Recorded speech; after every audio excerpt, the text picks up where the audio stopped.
large appear on the horizon. You're surrounded by journalists. Hold your position.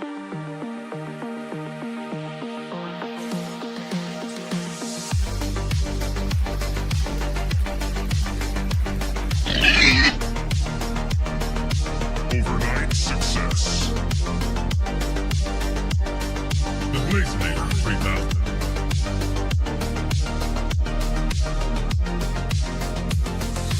Double blaze. Right.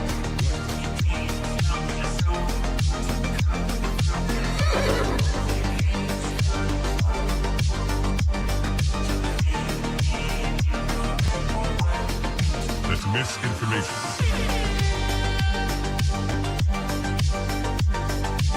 Market clearing order inbound.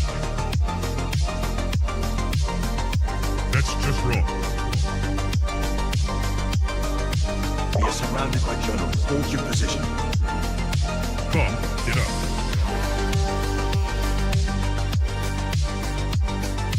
Trust the experts. 5 cookies. We are experts. Founder mode. 5 cookies. I see multiple journalists on the horizon. Stand by. Experts. UAV online. Glaze. Double glaze. Triple glaze.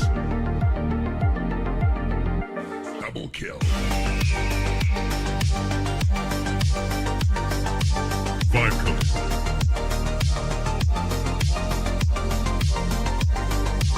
Wrong.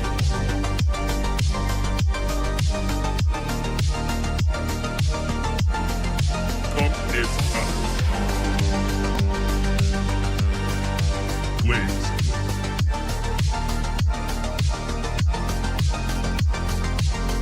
Team deathmatch.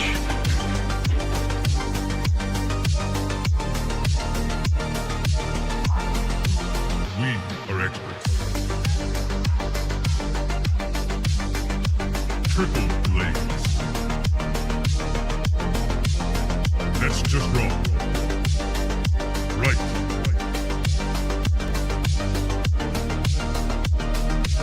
Market clearing order inbound. Come, get up.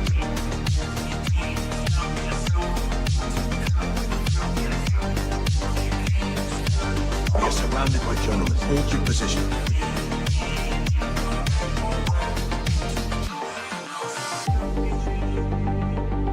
Strike 1. Strike 2.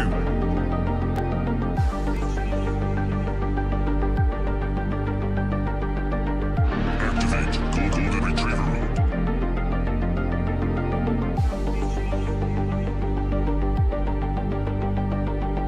Trust the experts. Market clearing order inbound. 5 cookies.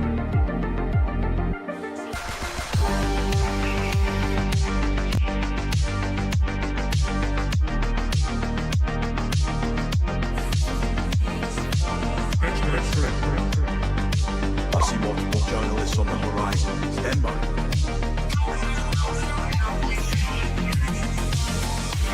Cortisol rising. UAV online. Another one. You're watching TVPN. Today's Wednesday, June 3rd, 2026. We are live from the TVPN Ultradome, the Temple of Technology, the Fortress of Finance. The capital of capital. Wow, that's loud. Ramp.com. Time is money, save both. Easy use corporate cards, bill pay, accounting, a whole lot more all in one place. We're having fun today.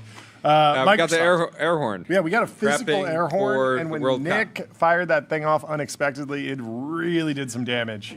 But once you're prepared for it, It'll grow pretty on satisfying. you. Pretty It'll grow satisfying. on you. Pretty satisfying. Anyway, Microsoft Build is satisfying for a number of reasons. They're in the foundation model game. They trained a bunch of models. MAI Code 1 Flash, MAI Thinking 1, the company's first coding and reasoning models, respectively, which several speakers played up as super efficient on a cost per token basis in the ROI race. You got to be efficient. Microsoft Scout is an agent. They're OpenClaw pilled now, powered by OpenClaw, open source technology that operates across cloud, desktop, and web, connecting to Teams, Outlook, OneDrive, and SharePoint, and to the data that powers your day, including chats, emails, calendar, contacts, good news if you're all in on the Microsoft ecosystem. And then we talked about this a little bit with the Jensen announcements from NVIDIA. They're going into the PC market more. The Surface RTX Spark Dev Box is sort of the answer to Apple's Mac Mini, custom silicon designed for agentic AI. There's also a new Android-based OS operating system designed to run agents instead of apps called Project Solara. And there's a pretty cool demo, so we should play the video. The Verge always does a cut down of these keynotes. They take you through Microsoft Build in 25 minutes, but we're only going to play a couple minutes of this because it's a long presentation. That I'm really excited about in order to tap into all this compute power is to expand the scope of Windows ML and Windows AI. We are also announcing two very cool new models that are all going to run on Windows in box. Okay, let's jump to 8 minutes, because this is where Satya introduces Project Solara, which Ben Thompson said Project Solara is, to be very clear, vaporware at this point, although the company did show real devices and has signed up Qualcomm and MediaTek as chip partners. It's also extremely compelling, so Ben Thompson likes it. Let's listen to Satya Nadella introduce it. Two very broad categories. The first is stationary, and the second is portable. The first device is designed for your desk, and it's built on MediaTek silicon. Like concept cars with Hello for Business, just walking technology. up to the device securely signs you in, giving you direct access to your agents. And Amazon and Google Home have similar products at this point with screens for more smart home. You think, plan, and even act by delegating tasks to your agents with a simple tap or just using your voice. It even supports experiences like handoff between devices, acting as a companion. Still tricky to imagine when you wouldn't want to use your phone for this, since people carry their phones everywhere. Firing off an agent isn't the most cumbersome thing, but I do love consumer hardware, so I'm excited to see if there's any unique things that you can do only with this product. Lightweight form factor designed for agent interactions. This is a very interesting thing. It's not a phone. It looks more like a smart key card or badge. Yeah, it even has his face on it, like it's a badge that you'd wear. My fingerprint, I tap to unlock the device, and I have access now to all my agents in a secured manner. And would you look at that, I already have a task. And it says, gather content for your social media posts. Sorry if I missed it. Why would you want this over having an application on your phone? Camera is recording. I'm going to pan across. I'm not sure. I'm going to take a shot. Yes, thank you. That's a good Copilot, question. find some good shots. Does anyone have an answer? There's a new meme, the two phone meme. Yeah. You know, maybe some people feel left out. They want a second And then there you device. have it. There's Now like the agents dumb phone off. route where you don't want everything in the phone, but you do want to kick off agents that go do things for you. You want to be more like delegating instead of like consuming. Like you're not going to be scrolling TikTok on that thing, but you might be firing off work tasks that you can come to later on your desktop and sort of lock in on. I don't know. Yeah, so I could prompt it and say, write a 20,000 word message to John, telling him that I would like to hang out on Saturday afternoon. Yeah. Make sure it's easy enough to digest so his agent can summarize it into a few bullet points. Yeah, into ideally can- just one sentence. Want to hang out. Let's see. Ben Thompson broke it down a little bit. He said, first off, note the framing. The PC is old tech with agents. What about new tech uniquely enabled by agents? And note the classic Microsoft hook. Could that new tech sit on top of a new platform?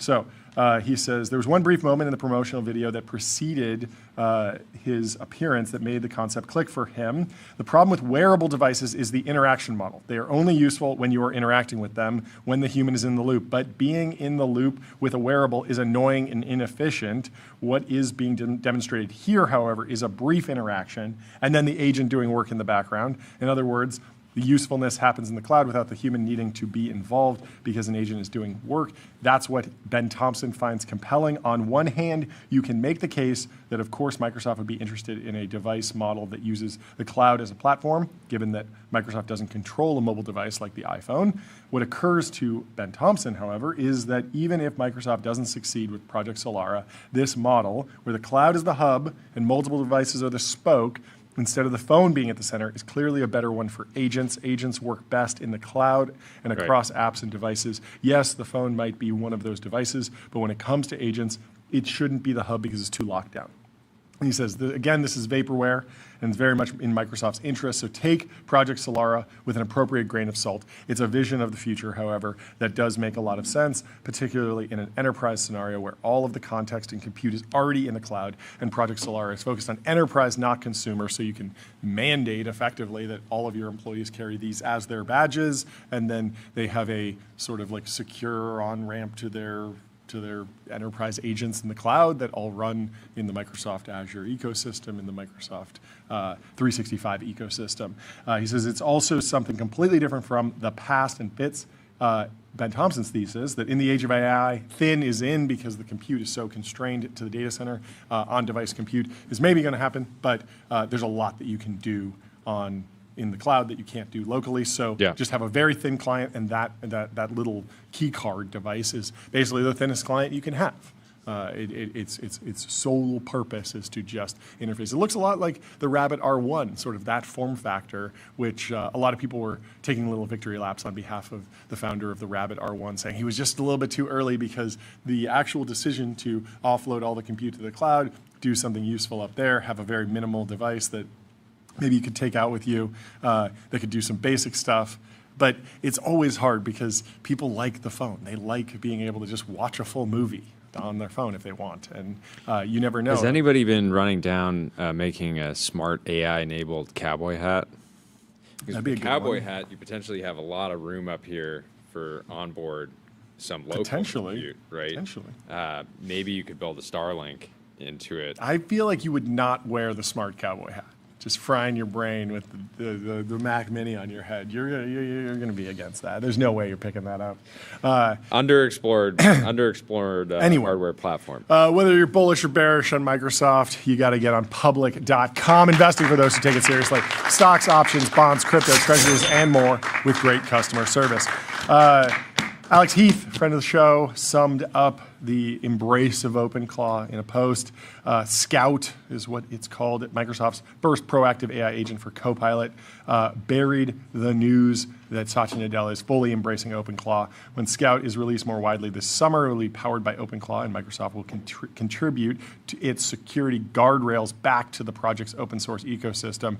A lot of people that got excited by OpenClaw sort of saw the rough edges, and we saw this with the Meta AI, the Instagram account theft that was going on. You can imagine that if you have something that's as powerful as OpenClaw, but still constrained within your Microsoft ecosystem, all your cloud accounts, you could do things that are useful, pull together spreadsheets, PowerPoints, databases, all this different stuff, but not run roughshod over everything. And so if you're all in on one walled garden, the walls are actually somewhat safe. I don't know. Totally. So Microsoft getting in bed with OpenClaw makes a lot of sense, says Alex Heath. You only welcome a growing open framework onto your turf when you're confident you can control the ground it stands on. In this case, Microsoft is doing what it does best, being a platform company rather than trying to own too much of the stack. Microsoft also gets to ride the agent wave in a way its main hardware rival won't. Even with OpenClaw's initial buzz driving a surge in Mac Mini purchases, it's highly unlikely Apple will create a white glove experience for Microsoft for OpenClaw, like Microsoft has with Scout. And so Apple, you're in the Mac Mini, you're in the OpenClaw world. One of the primary beneficiaries of the OpenClaw boom, in terms of they their really Mac did Mini sell sale. out. They really have sold out all over the place. But not going to embrace it. not. They just don't have the enterprise motion necessarily. Well, that, but also the security, privacy. Yeah. All But that stuff. WWDC is next week, and who knows? Maybe we will see an OpenClaw competitor. Maybe we will see something that's a great leap forward for Apple in the AI and the Apple Intelligence feature set. I don't know. My predictions are something that look a lot more just like Siri works now. It can do the basic shortcut integrations. It can answer questions at a near frontier level. It's running Gemini under the hood, and so it's probably going to be pretty good at just answering basic questions, doing basic things on your phone. I'm not expecting it to go and worm its way into every other app like OpenClaw has. So there's a few other observations that Alex Heath had from Microsoft Build. Nadella is trying to tamp down the data center backlash. It's getting bad out there when a Mag 7 CEO is debunking water usage fears. The quote was, in fact, the daily water usage over the course of the entire year is roughly equivalent to what a single restaurant would use. So he's giving more context there. The Copilot Super app is not ready. Alex Heath showed off what the new autopilot tab with Scout looks like, but it wasn't shown on stage, so that is delayed as it rolls out to become the Copilot Super app that will sit alongside all of the Microsoft apps. Microsoft is still not at the frontier, according to Alex Heath. He says it didn't make a big deal out of the benchmarks for its new family of models. There were other comps. They were comping it to older models from Anthropic and OpenAI. There were obviously some great cost-benefit trade-offs. It's important to be in the game. Do you have more context on how these models are performing? Yeah, I think the interesting comparison here is not with Frontier Labs, but I think with Meta, right? Because they had MuseSpark pretty recently. And the thinking model, like MAI Thinking 1, is actually quite competitive with the Meta, which is interesting because I feel like I just have not heard that much about the MAI team. Obviously they have Mustafa, and that's kind of the big name at Microsoft. But Meta, you hear the over and over. They went through all the poaching this talent crazy, wars. talent war thing. Nat Friedman, Daniel Gross, Alex Wong. You have so many people that have have done podcasts, have aura and have clout in the industry coming together. Not to mention the actual researchers that they recruited. Yeah, so it's interesting that they're actually these are pretty solid models. The researchers would actually be more important than. But in terms of building hype around whatever you're working on, Meta has definitely built the aura of MSL and TBD Labs. There's a whole article about Alex Wang and Meta in the Journal or the Financial Times today. We can get to that later. But Alex Heath says agents are the new OS. I'm not sure if an AI access badge with a screen will do it. He's skeptical. Are you putting on the badge? I'll throw on the badge. I would throw on the badge for a little bit. I wonder how often I would actually reach for it versus a phone. Also, although I love PCs and I love Windows for gaming, I've never been run my whole life in Outlook and Microsoft Teams and all of that. So I feel like I would get 1% of the benefit of that. You got to be all in on that ecosystem. Got to be all in. You got to be pushing your chips in. For sure. Well, we will keep tracking that. What else is going on? Okay, live reading reacting thread from Stochasm. There's a ton to go through on MAI thinking. Was there anything interesting in this thread? Stochasm says, I also have to wonder how much of this report is informed by what they know about IP, OpenAI's IP. So, of course, they have access to intellectual property from OpenAI for training, and they have access to the models. But one of the things that kept coming up in this presentation is that Microsoft is sort of touting a very clean pre-training data set so that you as a company who are using this model can be very confident that it's not going to get you in any trouble down the road, because if the New York Times doesn't want to be in there or Harry Potter books don't want to be in there, it's not in there because Microsoft has done all the hard work to sanitize all the training data. And they also made a very big point that they did not distill on another lab, which has been accusations that have been thrown around a bunch. During the Elon Musk OpenAI lawsuit, Elon was on the stand and mentioned that he might have, or XAI folks might have, done some distillation on either Anthropic or OpenAI models at one point. And so that was sort of not the cleanest thing and might lead to problems down the road. Microsoft saying, hey, we're getting out in front of this. There's no distillation involved at all. And then they also launched a lot of features for companies to be able to fine-tune these models. Slightly different than what Amazon does. Amazon does mid-training. They give you a checkpoint of the pre-train, and then you can add data that is relevant to your business and fine-tune it from a mid-training checkpoint. Microsoft is offering more of a reinforcement learning, RLE, post-training step, but all of these lend themselves to there is a model that has a bunch of great capabilities at the baseline and good price per performance, and it runs on Azure, and they've already optimized it for the systems. And then you can take it, tweak it, fine-tune it, and then you can deploy it on the same hardware, and you know it's going to run, you know how much it's going to cost per token, you're good to go, but it's going to answer your particular questions, work for your particular business a little bit better. At least that is the pitch. That is the hope. We will see what adoption is like. Microsoft clearly has a strong go-to-market team, strong enterprise sales team, so we will hear how this is being deployed in the near future. Before we bring in our first guest of the show, let me tell you about CrowdStrike. Your business is AI, their business is security. CrowdStrike secures AI and stops breaches. I don't know if you can actually hear that. The filter might be a little bit too much. But anyway, we can deal with that later. We are very, very fortunate to be joined by Mikey from Suno. Welcome to the show. How are you doing? On a massive day. He's here live with us in the TVP in Ultradome. Amazing that you can be here. How are you doing? I'm doing great. I'm excited to be here. This place is awesome. Thank you. Yeah. Give us the news. What happened today? Hit the gong. I hit the gong. Okay. Tell us what happened. And then come back. And then come back and tell us. I like how it shakes the entire camera. Anyway. That was by far the strongest hit from a guest. Yeah. A lot of people come in and they don't want to break the gong, almost but like it's you've had a meant bit to of practice. You told me to go at it. I went. I know. That was perfect. Well, it's a good day for that. That's the new bar. So take us through. Why are we hitting the gong? We're hitting the gong. We raised a little over $400 million announced today. Very exciting. Led by Bond. A history of investing in really category-defining consumer businesses, which is really, really cool. Lots of new investors joining, all of our old investors participating, so really, really excited about that. IVP, Forerunner, Union Square, Matrix, Quiet, Lightspeed, Menlo. Wow, Murderer's Row. Good job. Great. What unlocked this round? Why do this round? Are you spending a ton on inference? Are you spending a ton on training? Is there a huge cost, or is there just so much traction that unlocked the round? Like, what's the thesis? Really, really more the latter. There's been a ton of traction and a ton of actually progress since the last time I was on. And so just to zoom out here. Where is the company right now in terms of the products? So every time we release new products, we release new models, more people come to the product, but more people stick around. And so the engagement metrics that we track, let's say it's usage retention, what fraction of our users come 3 or more days a week, session time, all of these are getting really, really good. All of these are up like about 50% in the last 6 months, which is huge. And this is just like constant making the product better, making more people fall in love with being creative. And so it's been incredible to see.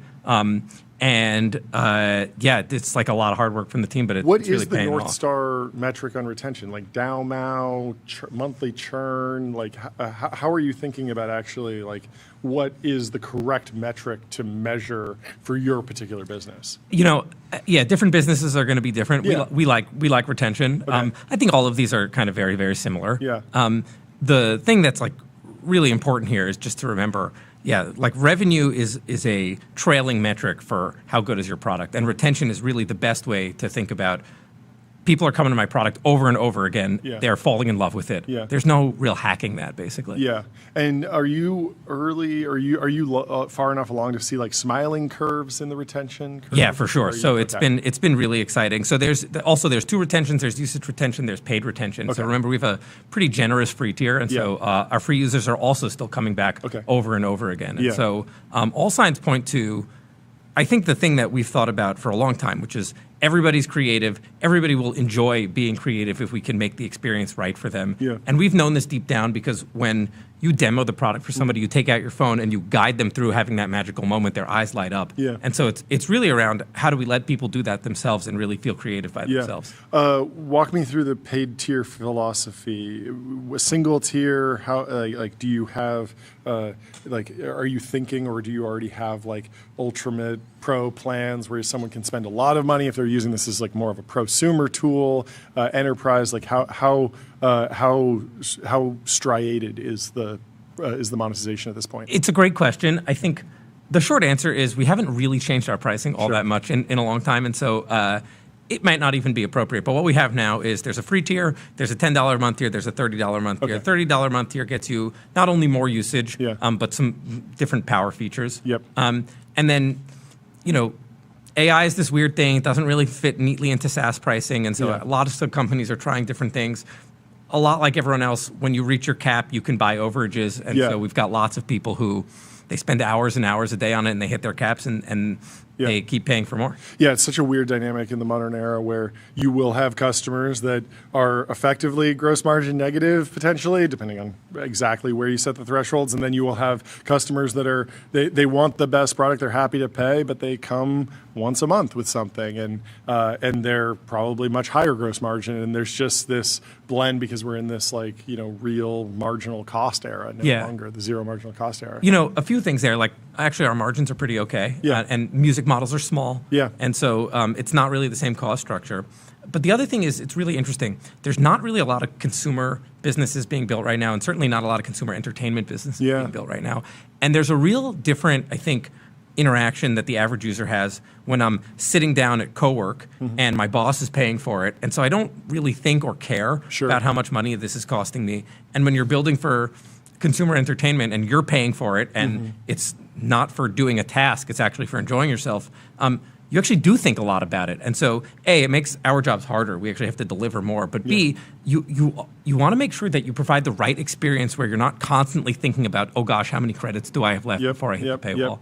If Ben Thompson were here, he'd probably ask you about advertising. I feel like consumers want to be entertained. They don't necessarily want to be productive. It's very hard to get consumers to pay at scale. Obviously, the AI era is like a big narrative violation of that because there's tens of millions of consumers that are paying for AI tools across the entire industry. But there does seem to be a limit to how many consumers will pay even $10 a month. Are you thinking about trading credits while you're waiting for a song to generate ads? How are you thinking about that? We're not thinking at that scale yet. I actually kind of disagree with Ben here. Okay. Which is, I mean, he's awesome. He's brilliant. But I just think about like 800 million people about stream music. A little less than half of them pay for it. That's actually a lot of people. Like 300 million people pay for streaming music. That's a lot. I just think that like the history here. So there's billions and billions of people that don't listen to music online whatsoever. Is it really only 800 million? Accounts, or is that accounts on Spotify? That doesn't maybe count YouTube. That's to my knowledge, that's like Spotify, YouTube, Apple, and maybe like 5 others. There's and like a billion vinyl record DAUs now too. So apparently, vinyl's going to make a big comeback, I mean, I think as we change the place of music and culture, as the product gets better, we change the place that music has in culture. We see these creative moments happening, and so you see them digitally now, where maybe you saw the Puerto Rico song, where you saw an amazing creative trend where people are making like their cringy text messages into songs and they go viral on TikTok. And I think you'll start to see that penetrate actually the IRL world as well. And so I'm long vinyl. I was talking to someone who wanted a job at Suno, and they were asking me what I thought about the business, and obviously I've been bullish for a long time, like this new entertainment form factor. People love the product. You guys have real revenue. You're growing really quickly. My unsophisticated view was that I told the person I can easily imagine this as like a $10 billion company. It's hard for me to see the world in which this is a $100 billion company. Why am I wrong? I know you're insanely ambitious. You're not gonna 2x from here and then be like, job's done, everybody. No, the job's not done. I think this is one of those things. Actually, I think you've just been hanging around investors too much. Which is the thing that you have to be right for a long time, while a lot of people are wrong. And the thing is, every revenue scale we hit, every usage scale we hit, the question is like, but how many people really want to create? And we got those questions at $100,000 in revenue, and we get those questions at $100 million in revenue. And the lived experience we have playing with the product with people, but also the metrics and looking at our growth curves and seeing that every time we make the product better, yes, things inflect up, but we appeal to a broader and broader audience. And so I feel very... I mean, the same thing would have been said with early creative tools on the internet. Absolutely. Which was, how big, with Figma, was always how big could Figma be? there's only so many professional designers. And then, of course, like the rest of the organization, same thing with Canva. I'm sure a lot of people passed early on because they just thought like, yeah, there's just not that many people relatively that do design. And then, of course, like you make the tools more accessible. And so anyways. So, yeah, and so there's a couple things here. One is, I think actually we'll have a very large fraction of those 300 million subscribers to streaming also subscribe to Suno in the long run. But the other thing that's amazing is that for the first time in a long time in music, there's innovation on the end user experience. And so you can have something where there are multiple products out there. Like right now, the end user experiences for music all look the same. They all look like a streaming provider, right? It's just like I have all of the world's music living on my phone and I can listen to it and that's it. In the future, when you can do more things and play with it, you probably subscribe to multiple video games. You probably subscribe to multiple video streaming platforms. Yeah. Why can't you subscribe to multiple music things? And I think the answer is in 10 years you will. Yeah. Do you think Apple would ever make a play in this space? I think lots of people are going to make plays in the space. It's almost validating to see that people finally think of music as a growth area again. And so, but again, I think that there's so much room for innovation here. There's so much greenfield to build upon that I'm actually really excited. Yeah. Can you take me through the story of the Puerto Rico song? What happened there? Like what were the key inflection points? Actually, I don't know is the answer. This is like a song from a creator, and it hits the right cultural moment and the right vibe. And I don't want to say it's a good song or it's a bad song, but it is a platform where so many people can be creative on top of it. Yeah. And that is really fulfilling to see. And that's stuff that it's like new use cases for music that haven't been around for a minute. Is AI music becoming less controversial, or are there still people discovering it and getting angry? Because I could imagine there was a wave over the last 2 years where people were like, wait, they're making music with AI. This is meant to be a human creative pursuit, or whatever criticisms they've thrown at it. But I imagine over time people start to realize that these are fun entertainment products and tools, and before you form an opinion, you should just try using it and form an opinion based on your experience, not internet comments or things like that. But my expectation is that it will actually become less controversial year over year as it sort of normalizes. It is definitely becoming less controversial. There are still plenty of people who have preformed opinions, and then actually playing with the product is the best way to change their minds. The thing that has become apparent in the music industry is that so many people are using it without talking about it. And as people realize that everybody knows, it certainly normalizes there. And then as a consumer, either when you play with the product and you realize how fun it is, or when you realize, actually, there's some AI music in the music that I love, all of a sudden you're not so anti-AI. I think this is a lot like people being anti-AI and then they realize that ChatGPT can help them with their homework and they kind of soften a little bit. Yeah. As a useful tool, I mean, Martin Scorsese came out yesterday in a Black Forest Labs video talking about the value of AI in the filmmaking process, but the video demos, we'll watch it later on the show, but it demos sort of like a pre-visualization step, almost like a storyboarding step. He's describing this alpine town and it's generating visuals for him. He's not taking it end to end. Of course, that's happening more and more, but I think having a filmmaker like Scorsese kind of step up and say like, yeah, this is useful. I can see this working. Absolutely. There's an analog in music, actually, which is that you'll have songwriters make beautiful songs, and instead of making demos for an artist, they can make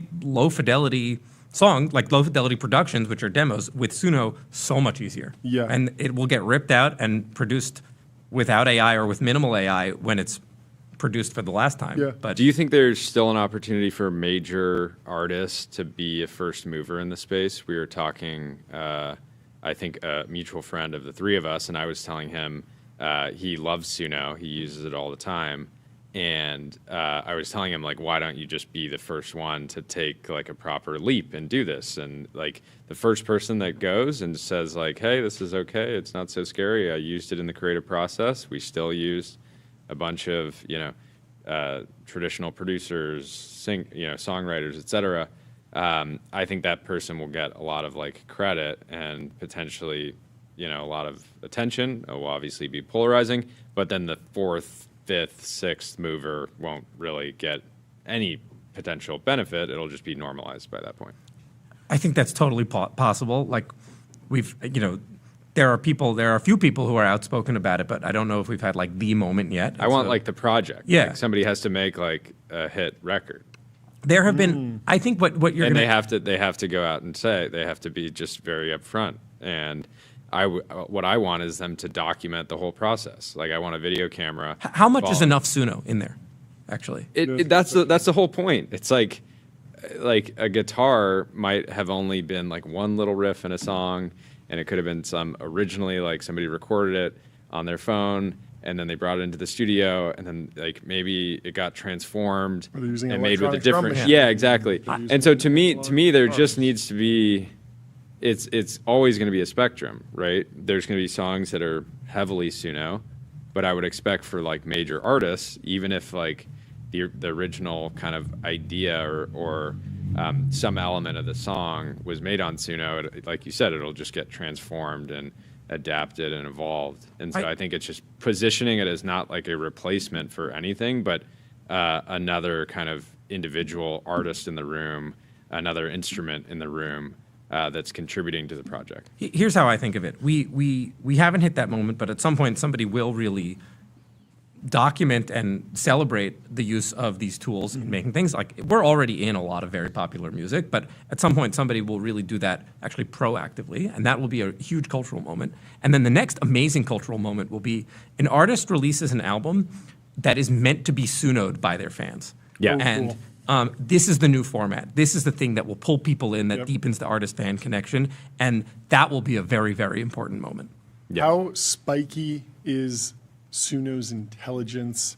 I want to know about the training process. And we know you have to leave, so final maybe question. this is the last question. There's this like famous story about, I think Andre Karpathy told it about like GPT-4, 4.1, some iteration where at a certain checkpoint, it was terrible at chess. And then all of the AI researchers just were really interested in chess, and they were like, there's no reason it should be bad at chess. And so they added a bunch of chess training data, and then all of a sudden the models got pretty good at chess. And it seems like we're in this spiky intelligence race where coding's really valuable. There's a lot of money there, so the models are getting better at coding. But if you look at the models, like, it doesn't really feel like they're getting that much better at copywriting right now, because that's not where the boom is. They're getting really good at coding. And I'm wondering if you're seeing like, okay, there's an opportunity for us to nail jazz in the next iteration, or us to nail EDM in this iteration. Like, what fingerprints is the team leaving on the model versus just we're scaling up and it's getting better at everything and there's surprises and it's very indeterminate? We actually try not to leave our fingerprints on it. Okay. And we have the approach is we should not be the arbiters of good and bad music, like a file corrupt or low quality sound recording, but like, you can go and you can listen to a song that has 10,000 YouTube plays or 10 million YouTube plays, and you won't actually be able to tell the difference. And so we should not be the arbiters of that. The thing that's different here also is that in the chess and the coding examples, there are objective right answers, and that's why the models are so good at getting spiky there. Yeah. Music has no right answers. Yeah. And so there's no verified rewards. Not verifiable at all. Yeah. rewards. And so all of those techniques actually don't work nearly you can't do well. RLVR. So we're actually in the regime where it's much less spiky, and actually when we find a hole, an anti-spike, then we actually try to fill that in. Okay. Like, it's not like we're amazing at jazz. It's like you suck at jazz or you suck at country, and now we have to go and figure that one out. Okay, last question. We'll let you get out of here.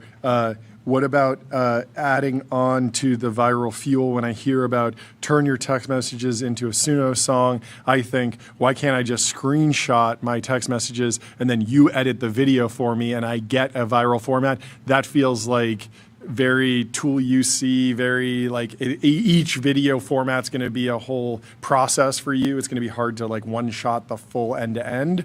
But what do you think about that? I want the Slack integration. I want a Suno song at the end of each day. Why weren't you on the stage at Microsoft Build? I want the Workday at the office summarized. You want a Workday integration?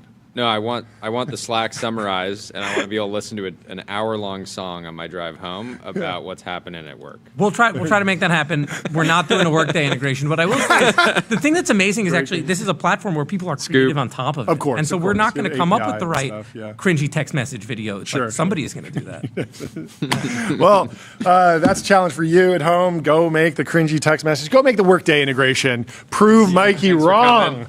He says he won't build it. You can. You can go and build You can go and build the Workday integration yourself. Well, imagine I want to react to some timeline. Imagine keeping up at work through music, John. Be fantastic. What's more powerful than that? You know what's more powerful than that? Console.com.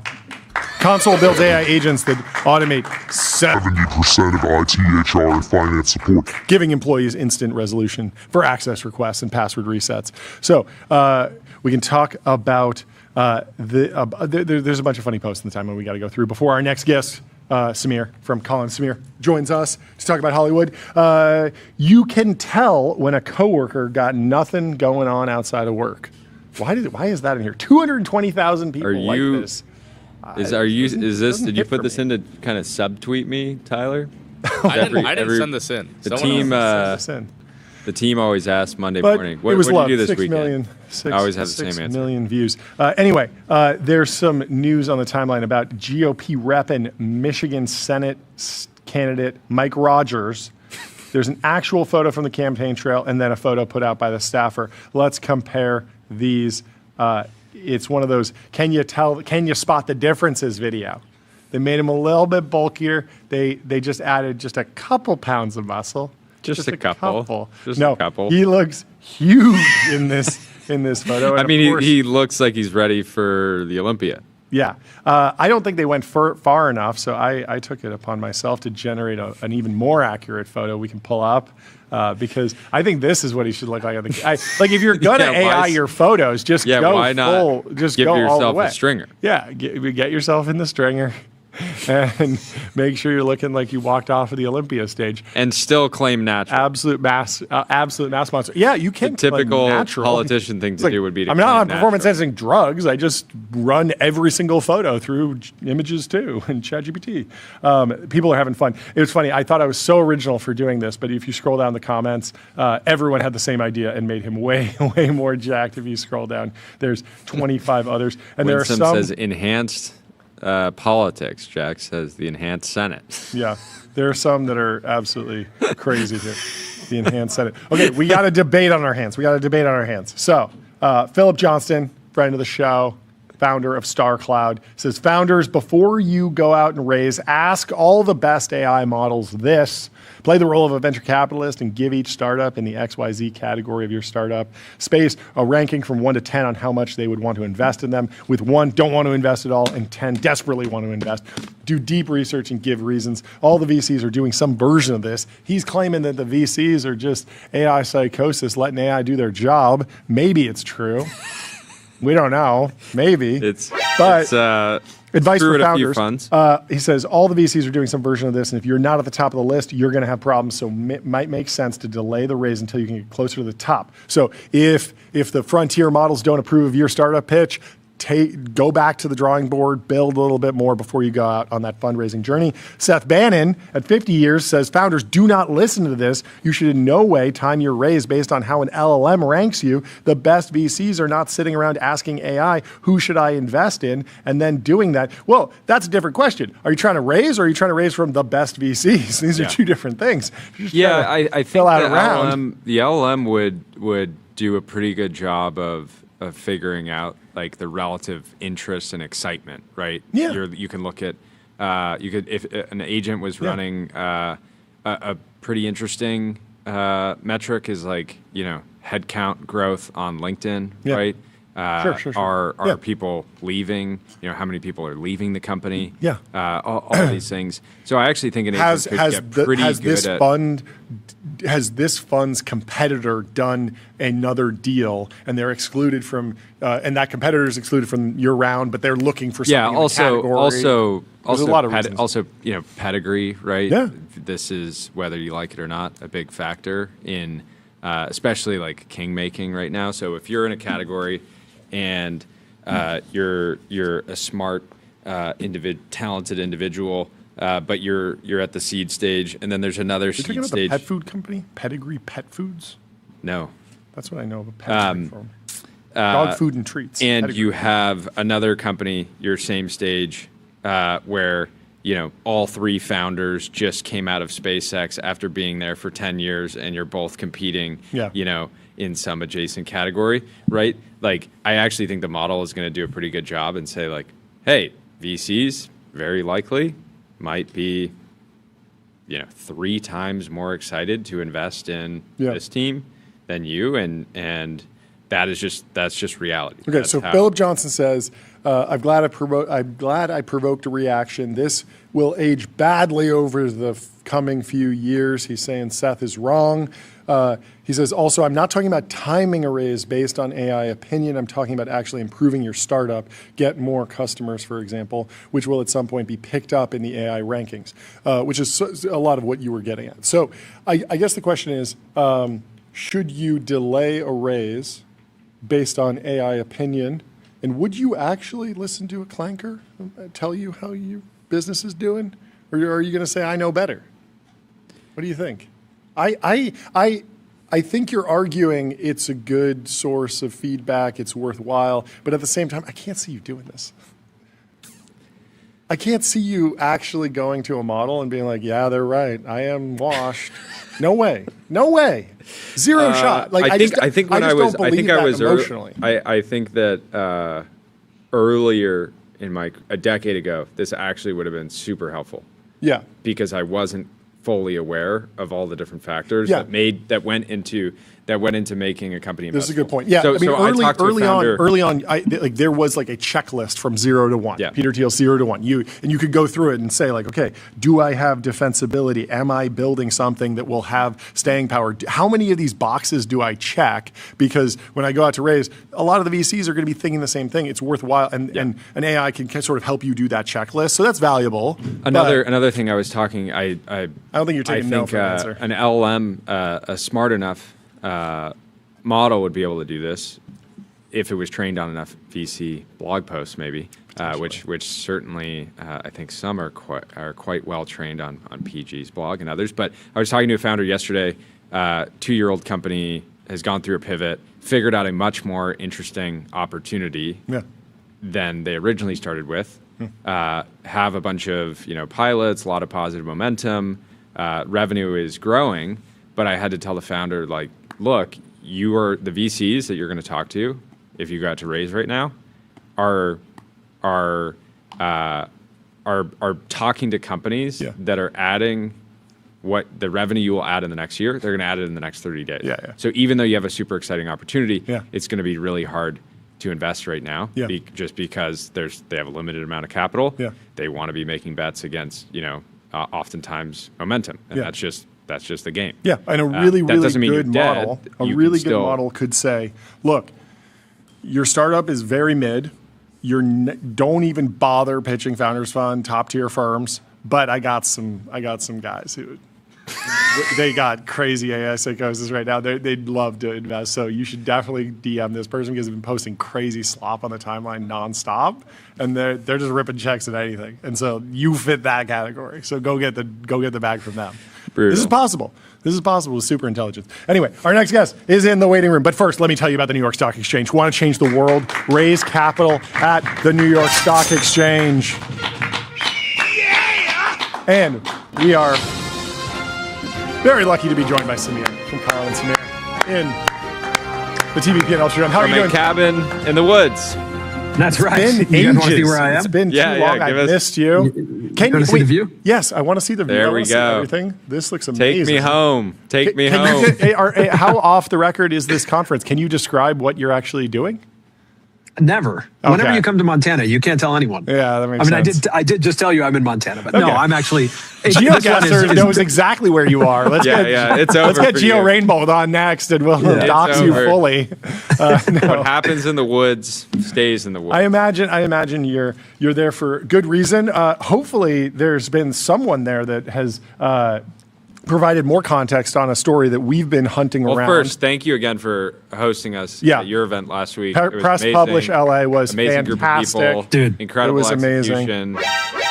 Thank you guys for coming. Also, extremely relevant weekend, to have that event. I mean, we knew Backrooms was coming out the next day, but obviously we'll get into that. Yeah. What a time for Hollywood and creators. Yeah. And it was funny because I was telling you, the Markiplier story is so cool. And you're like, I just talked to him on the stage. Yeah. And so obviously you've been tracking this for basically your entire career. You've seen this coming, but has it felt overdue to you? Ben Thompson was taking a victory lap saying he sort of predicted this in 2017. It's been a decade, and it feels like this intersection of YouTube and Hollywood, it's been very combative, but my takeaway is that this feels like the first moment when we're seeing glimmers of real cooperation between the two separate communities, and a way that traditional Hollywood can work with YouTubers in a way that's mutually beneficial within the current system. But how are you processing this? How overdue is this? Like, how have you been processing the current moment?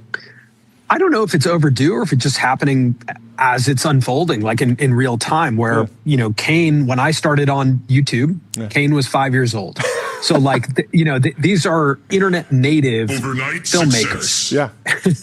and I think there's three reasons why it's happening right now. One really important thing when we think about Backrooms is Backrooms, you guys talked about this, Backrooms started as a 4chan image that then became like a collaborative story. I think the reality is Gen Z IP is not legacy IP like The Mandalorian. It's IP that is collaboratively created on the internet.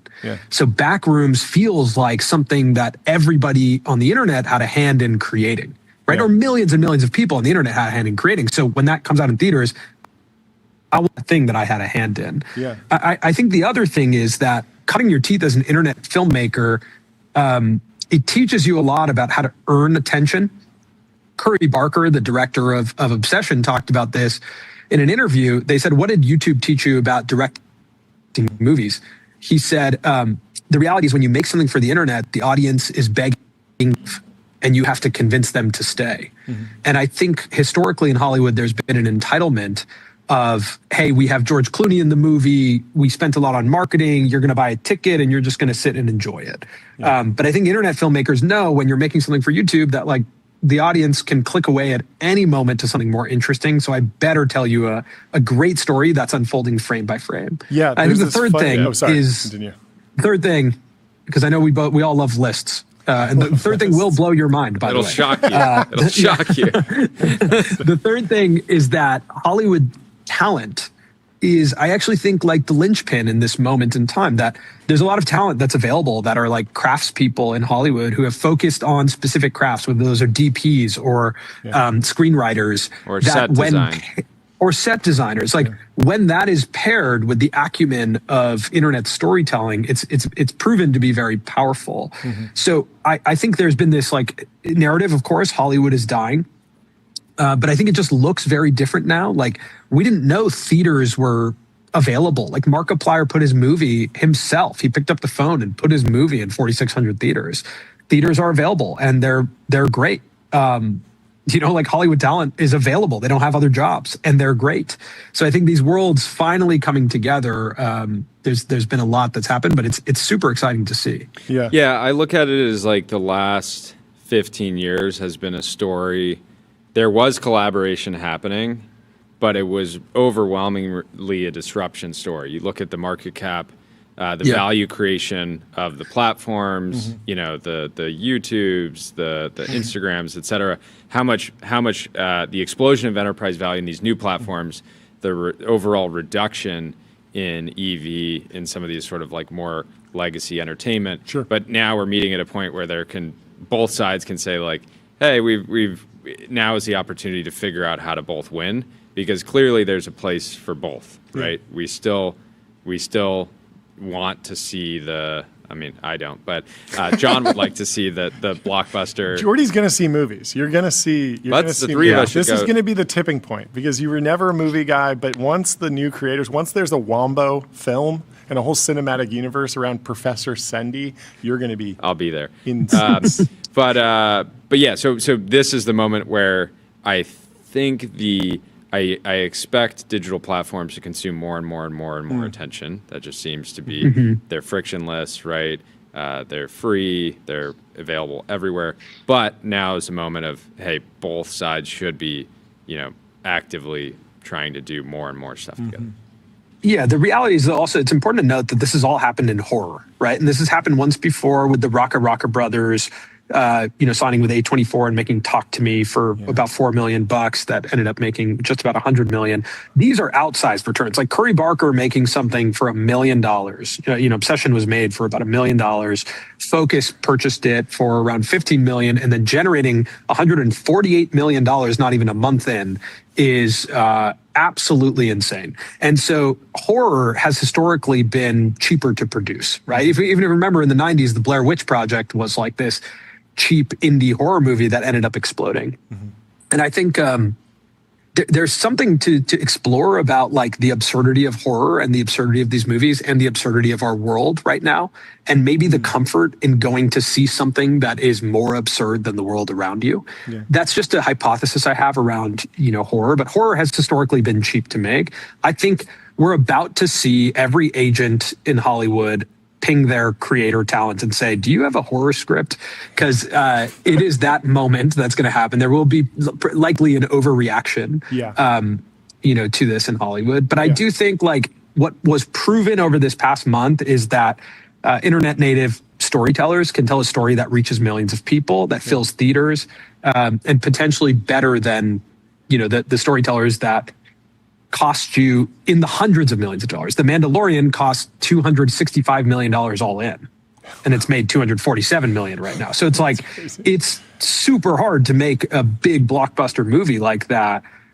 And, even Markiplier making something like he made independently for under $5 million, is pretty incredible. Okay. Talk about the state of horror on YouTube or fiction on YouTube. It's somewhat interesting to me that I would put Backrooms, like the actual content, as it's horror, and the movie is a direct adaptation of that. The original Backroom series on YouTube is creepy. Yeah. But Obsession, Curry Barker, that was comedy. And Markiplier was horror, but video gaming. He wasn't creating the fiction himself. And so I'm wondering about how, if we will see a shift, does this give YouTubers permission to do things that are more fiction-based versus explainer videos, podcast interviews, reactions, commentary, which is like the bread and butter of most YouTube, comedy as well?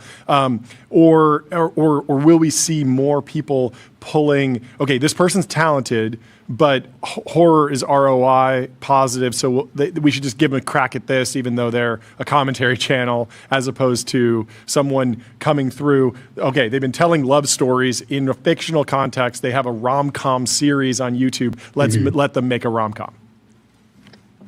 I think animation will be the other space outside of horror, and it's already happening. Yeah. The Amazing Digital Circus is a great example from an animation studio called Glitch. Their first few episodes crossed 500 million views of Amazing Digital Circus. They didn't know that was going to happen, but it did, and a community, gathered around them. I think horror and animation and anything video game adjacent works really well on YouTube. Yeah. I think some of the other stuff is harder. I think that stuff may emerge more on like Instagram and TikTok, and whether it can be adapted into feature-length stuff, I think will be up for debate. But I do think both things will happen. I think YouTube will be looked at now as a real incubator of IP and a real incubator of talent. And I think that's always been like a concept, but it was never like I think when you meet with Hollywood execs, they're like, yeah, but we can't make any money off of it, right? Like, yeah, they can make money through brand deals and a couple $1 million here and there, but like, we can't make real money. These movies have proved you can make real money. And so I think that's where both things will be true. I think creators who upload to the platform and, incubate IP. Backrooms was found by a 27-year-old, basically staffer who was just poking around and seeing what was going on YouTube and Reddit. I think that will be like everybody will have a young person just perusing Reddit and YouTube to go, what's catching? And I think if I was giving advice to those people, I would say, really take a hard look at Reddit and see where things are being built in real time by big communities. Another great example of this is like in the Minecraft community years and years ago, the Dream SMP was this like collaborative Minecraft story that had so much lore to it that a bunch of people were involved in. Yeah. So I think the reason why video games is such a right place for IP to build is because it's interactive storytelling and interactive world building that a lot of people are involved in. Yeah. And that then, more than just a like large audience, that guarantees like a mobile audience because they're invested in it. And then there's Red versus Blue with Halo and GTA RP. Like there are rich sources, and it's interesting. There's been so many video game adaptation flops.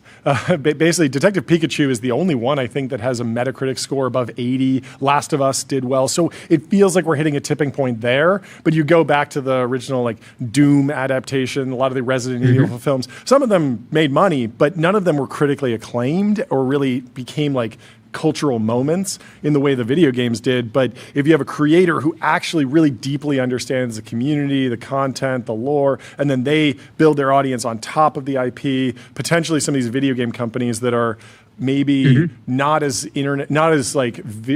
linear storytelling native, if they have someone in the mix who's already sort of pre-vetted this can work as a 2-hour film, then they can unleash them, turn them loose. But of course, there's an IP negotiation. Is there any missing part of the stack right now to meet this moment? You have the CAAs, the talent, the talent agencies that can, wear a lot of different hats and help make plays. You have production companies, but is there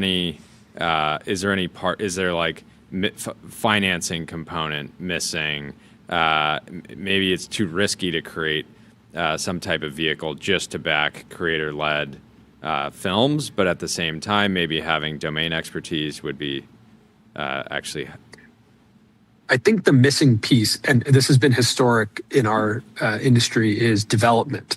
I think there is a lot of assumption that creators with big audiences know what works, and part of that is true. But, Kane got signed at 16 years old, and A24 kind of mentored him from the age of 17 to the age of 20. And I think, A24 has a history of making great movies that are culturally relevant and knowing how to make something iconic, knowing how to make us all feel something. And so that, I think, should not be overlooked is the development step. Like, surround me, if I'm a filmmaker, surround me with people who have done this before. Help me write the script, which Kane did have a lot of help in screenwriting. He's looking for a collaborator for part 2. But give me the development support to make it long-lasting IP or big global IP. And I think that happened with Kane. I think Curry is like a really great talent, and what he's done in comedy historically has led him here. But I think development's going to be the missing step, because what's going to happen is it's going to be a very quick reaction. Let's get creators with scripts. Let's put money behind them. Let's move fast so we can also make $150 million. But you have to remember, this is years and years and years of these storytellers cutting their teeth and having good people around them to help them learn how to tell a good story. So I think the financing will not be a problem, because you can finance creators know how to make stuff for cheap. Curry, last question. 20 days. Wow. That Curry made that movie, which is crazy. Wow. Somewhere out there, someone is sitting in a dark room for like 18 hours a day trying to prompt their way to a hit movie. I don't know if the models are good enough yet. I have a feeling they might be, and it really is about figuring out the storytelling component and piecing it all together to be cohesive. But do you have any sort of personal timeline to that kind of moment where one individual takes, an idea through even a 30-minute film that actually gets a, positive reaction from critics, or, something like 20 million views, something like that? I mean, obviously we all live in LA. I feel like the first thing that comes to mind for me is the Spencer Pratt mayoral ads, because those are like a lot AI generated. Ads are so much easier to make. It's a glimmer. They're much easier to make, but I'm saying that's where we are in the timeline, right?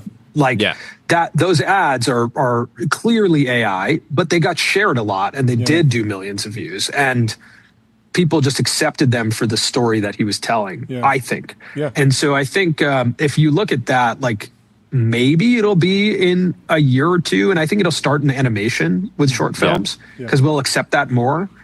But I don't know. All things, I think another element of this whole story is, I do think, maybe you guys feel this, maybe you don't, I think there's a bit of internet fatigue that is allowing theaters to come back.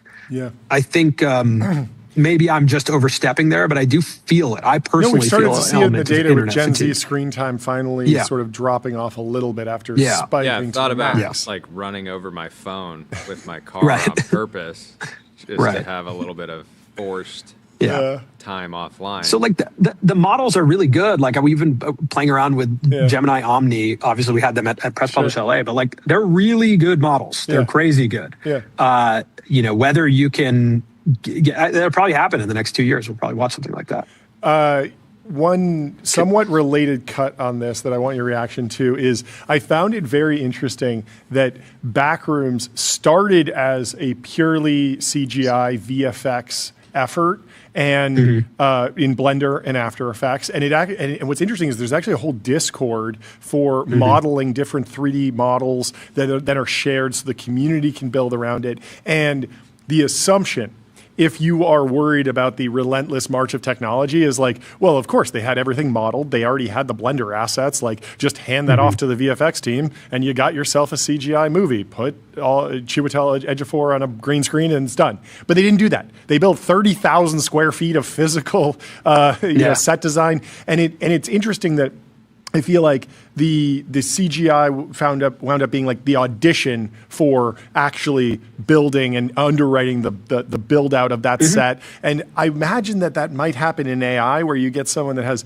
some interesting idea that they were able to prompt, and then they take that into a CGI that's a little more polished, and then they can go build the actual sets, and it's all just this extra underwriting process. But I was wondering if there was anything else that stuck out to you about the fact that they sort of went light on CGI, when you think the fans of Backrooms they're already Blender. They love Blender. Like, they're not upset about CGI. But if it was CGI, then I would be like, just make it for YouTube. Like the reason why it's an event is because of all that. And I think A24, and I don't know who.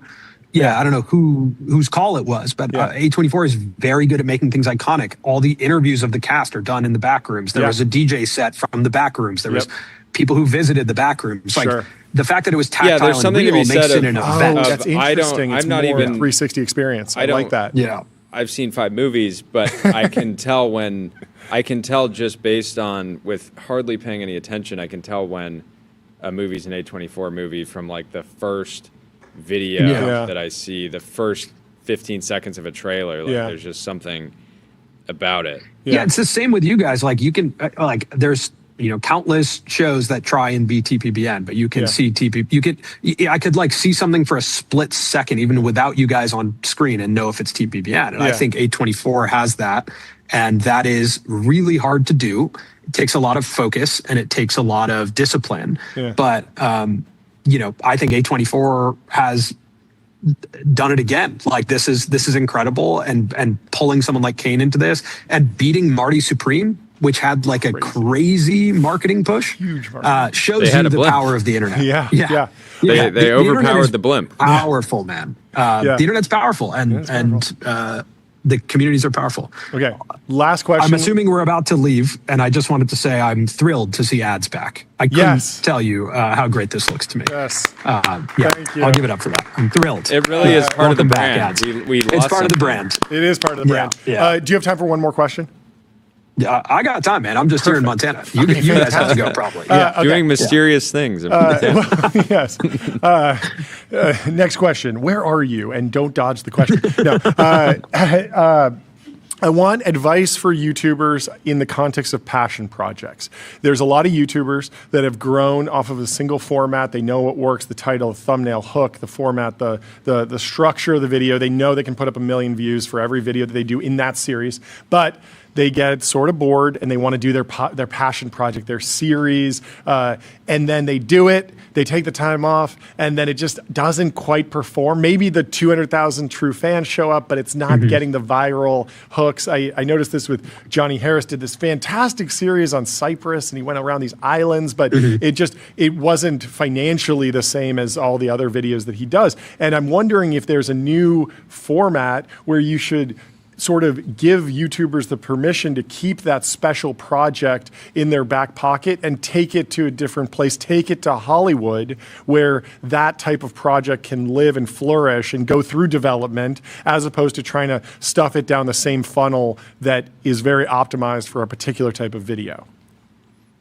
I think monetizing your passion projects is almost like an oxymoron. Ooh. Right? Like if it's a passion project, you care about it. Yeah. You should not get other people involved. Like we are in the business of media. You can sell media. Yeah. You can come up with your media product. You can sell your media product. You can sell your ad integrations into your YouTube videos. But you have something you deeply care about that you just know how to make it. You know what it should be. I call you add a bunch of you go, or you have a financier that you trust. Yeah, you got a financier that you trust that's not going to hinder it. And again, Curry, I think the danger with these creators now is actually having too much money. You know, like Curry making that for $750 is what makes it special. It's what actually gets less strings attached. And why it's good. Markiplier making something no strings attached, like that's just his money. He gets to make something really special. So I think Markiplier is a great example. Like when you have a passion project, you ideally have the cash to do it, or can get it from someone you trust who's not going to intervene with it. But I think that is a danger. I think too much money can kill creativity very quickly, and it just becomes a product, of course. And so I would caution. Yeah, I have one last hot take that I want your reaction to. We need to bring the host-read mid-roll ad to the cinema. Movies should have host-read mid-roll, because if you look at the budgets of some of these films, $750, $1 million. If you're watching Obsession and then just at the 1 hour mark, there's and then you get an ad for Chase Sapphire Reserve. Chase Sapphire Reserve. Not just product placement. I want the characters to sit down. No. The whole point is that it's not product placement, because everyone goes to product placement in movies. This is separate. This is a host-read ad separate from the content. Okay. I want the characters to sit down and not just use like a Chase Sapphire card to pay. I want them to look at the camera and deliver. Because I'm actually sick of seeing James Bond use the Samsung Galaxy S26. I would rather just James Bond tell me about it separately, and then I can go back to enjoying the movie with whatever phone he would use, whatever phone the character would normally use. I love you guys, and I love how you speak about advertising. I disagree wholeheartedly. I don't want that at all. I'm happy to have the theatrical run sponsored by someone like Chase. If you have a Chase Sapphire card, you get in for free. And you get perks for something if you have a Chase Sapphire card. The one thing, my hot take is I want movies to be like 90 minutes and under again. I can't do the 2 hour movie. Like I just cannot do it. I would prefer like 90 minutes and under I got time for.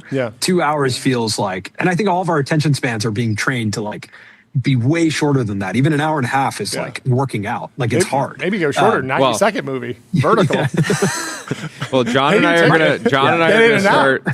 We'll start $20 is $20, but I checked the box. I saw a movie. Yeah, I went to the theater. That would be good 90 for me. seconds and about. That'd be good for me. That'd be great for you. You'd be able to catch up. You'd be like, I've seen hundreds of movies. Yeah, well, we can agree to disagree on ads. John and I will start a media buying company called Fourth Wall, and it's just focused on Fourth Wall. Focused on breaking a real agency. Breaking down the fourth wall and delivering ad impressions during your most sacred moments of entertainment. Yes. The next Godfather will be sponsored fully. Anyway, enjoy Montana. Thank you so much for taking the time on a busy day to come chat with us. Great to see you, dude. Great to see you. Again, not that busy, but appreciate it. Yeah. All right. Okay. Have a good one. See you guys. Serious activities. Goodbye. Let me tell you about Cisco, critical infrastructure for the AI era. Unlock seamless, real-time experiences and new value with Cisco. Hey, team, is this, Ben, is this real? What is real? Did you take a screenshot of... What happened? What is this? Look in the chat. No way. He found the target. Just off that one screenshot, our intern Ben was able to find Samir's exact location. Okay, we will not dox but we do know exactly where it is. Potentially. I don't know. This might be hallucinated, but it looks pretty accurate. Anyway, we've been keeping our next guest waiting. We have Tom Farley from Bullish in the waiting room. Let's bring him in to the TBP and Ultra Dome. How are you doing? What's going on? Good to meet you. Welcome to the show. Can you hear us? Cannot hear us. But okay, we're turning on the audio. Hopefully, we'll hear him. In the meantime, let's go to this debate. Okay, Becky Quick at CNBC is getting in trouble because she claimed that GLP-1s are responsible for school budget shortfalls. When I saw this, I was like, what could possibly be the connection? And BioInvesting 5 said she's so misinformed. She fact-checked it. Turns out it's true. School budgets are paying for GLP-1s. They're very expensive, and so that's driving up healthcare costs in a lot of schools. Welcome to the show. Anyway, welcome to the show. Thank you so much for taking the time. How you doing? Sorry about the audio issue, and I found the little bit about Becky interesting. She's not to speak about somebody on a different network, but she's a pro. She's a serious journalist. We're huge fans of everyone at CNBC. We love the Squawk Box crew. They pioneered this whole format, invented television over there. Anyway, let's go to you. Tell us about Bullish. Give us the update. Take us through what's recent in the business, and let's get started. Yeah, sure. Just before I do, just to follow on that, you said you're a fan of CNBC. I too am a fan of CNBC, but also we have our own media business here. No way. And I've watched with some, as both a practitioner and a fan of somebody who's done a lot of it. I've watched with some astonishment the success that you guys have met with. Thank you. By just creating a fresher, more interesting format. You guys do an awesome job. Thanks. Yeah, thanks for having me on. Thanks for saying that. It's a lot. It's been a really wild rise, really fun, and best part is getting to talk to people like you all day long, and again, and talking to 6 people a day. A lot of people start podcasts because they want to talk to interesting people, but then they talk to 1 a week. We get to talk to 7 a day. It's great. Yeah, super cool. I'm happy for you and happy for me. Yeah, what can we talk about? Well, why don't you take us through the shape of the business currently, and then some of the new deals that you've been working on. Wait, can we get some backstory? First? Oh yeah. Let's start there. You were at NYSE, right? Yeah, I was born in Bowie, Maryland, just outside of DC. I thought you were going to say you was born on the stock exchange. I was born on the floor. Born on the trading floor. On the trading floor. That would be amazing lore. I actually didn't know. I wasn't born with any any destiny. I didn't know. Yeah. I was always interested in business and money, and I wasn't. Nothing was preordained. But so. Yeah. Grew up in. A lot of people are afraid to say that. I was never afraid to say that. Yeah. Yeah. No, I could tell. My mother would shake her head sometimes. My mom was a nun for 5 years, and worked in. I grew up in a place called PG County, and she worked at Elizabeth Seton High School, which by and large had kids from a different socioeconomic strata than me. And then she would come home, and I would talk about making money. And she looked at me like, "Oh, he's the black sheep." Yeah. But met my wife at Georgetown. I needed $1 to buy a Gatorade, and she lent it to me. And now we have 3 kids in New York City. And I just fell in love with business. And first couple of years, I did banking and private equity. Honestly, I love that too. But when I really kind of got my mojo is in the markets industry, because it's the intersection of tech and business. And that to me is my happy place, and I've been there ever since. I started when I was in my 20s. I'm like granddad now in the digital asset space. I'm 50, and I've been right there at that kind of overlap of the Venn diagram of technology and markets. I had these friends, the Romeros, and I love them. I love them all. Stay in touch with all of them. There's 4 brothers, and they're all super smart, super successful, and 3 of them are just like meatheads, always had their shirts off and wrestling and playing hoops. And then Danny was always reading Java coding for dummies when he was 10 years old. And I would always keep an eye on him. And so in 2013, I'm like, Danny, are you going back to Duke? And he said, no, I'm going out west to start a blockchain company. Mm-hmm. And I'm like, all right, I don't know what the hell that is, but if you're doing it, I want in. There you go. A few days later, New York Stock Exchange, where I was at the time, we agreed to put $10 million into a little bitty, maybe pre-revenue company called Coinbase. Let's go. And so I got this bird's eye view of the digital asset space. Dan Romero. Yep. Whoa. Yeah, we know him well. He's been on the show. That's a crazy. That's a deep cut. That's so good. Oh, it was great. It was great. Literally, I'm like, Danny, going back to Duke? He's like, no. He's like, no, Tom, I actually graduated this past May. You're a year off. I'm starting this blockchain company. Meanwhile, I know I'm going in to run the New York Stock Exchange. He does not. Yeah. And I'm like, hey, dude, you got a couple minutes? Come sit on the porch. And he comes up and he starts telling me about blockchain. And I'm like, wait, no, I'd heard of Bitcoin, but this is early, right? And it's like smart contracts. And I'm like, but what use is there for these smart contracts? And he's like, oh, it's going to be amazing. It's going to disintermediate. It's this layer of programmable finance going to disintermediate all the kind of big institutions like the New York Stock Exchange. And I'm like, wait, what? What are you talking about? It can't be. And so I said, I got to put some money in. He said, oh, well, my roommate Fred is going to be in New York tomorrow. Why don't you meet with him? And so I met Fred Ursam. I ended up meeting with Fred at Union Square, and we put that dough in, and it was like the best money we ever invested. We got lucky on the return, just dumb, Was luck. this like this Series A stage? Like, I don't know. I can't remember last Tuesday, let alone 2013. I could Google it. But early. I mean, Coinbase was in my YC batch in 2012 and summer 2012. So I think seed or Series A was right around. We should punch it. We should punch it in. Anyway, it was a long time ago. Punch in New York Stock Exchange Coinbase. It'll come up. That's crazy.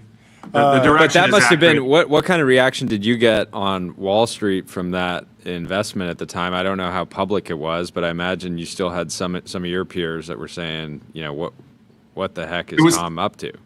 It was actually. I think if you ask Brian or Fred, or Fred at Union Square, I think they would all say, with humility, it has nothing to do with me. It has to do with the NYC brand.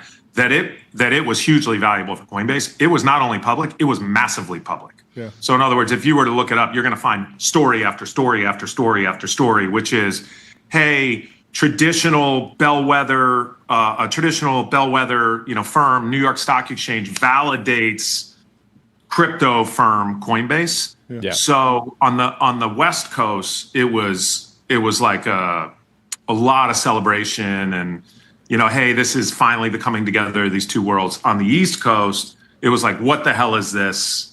What a weird investment from these guys. Yeah. And it wasn't as celebrated. I will say, just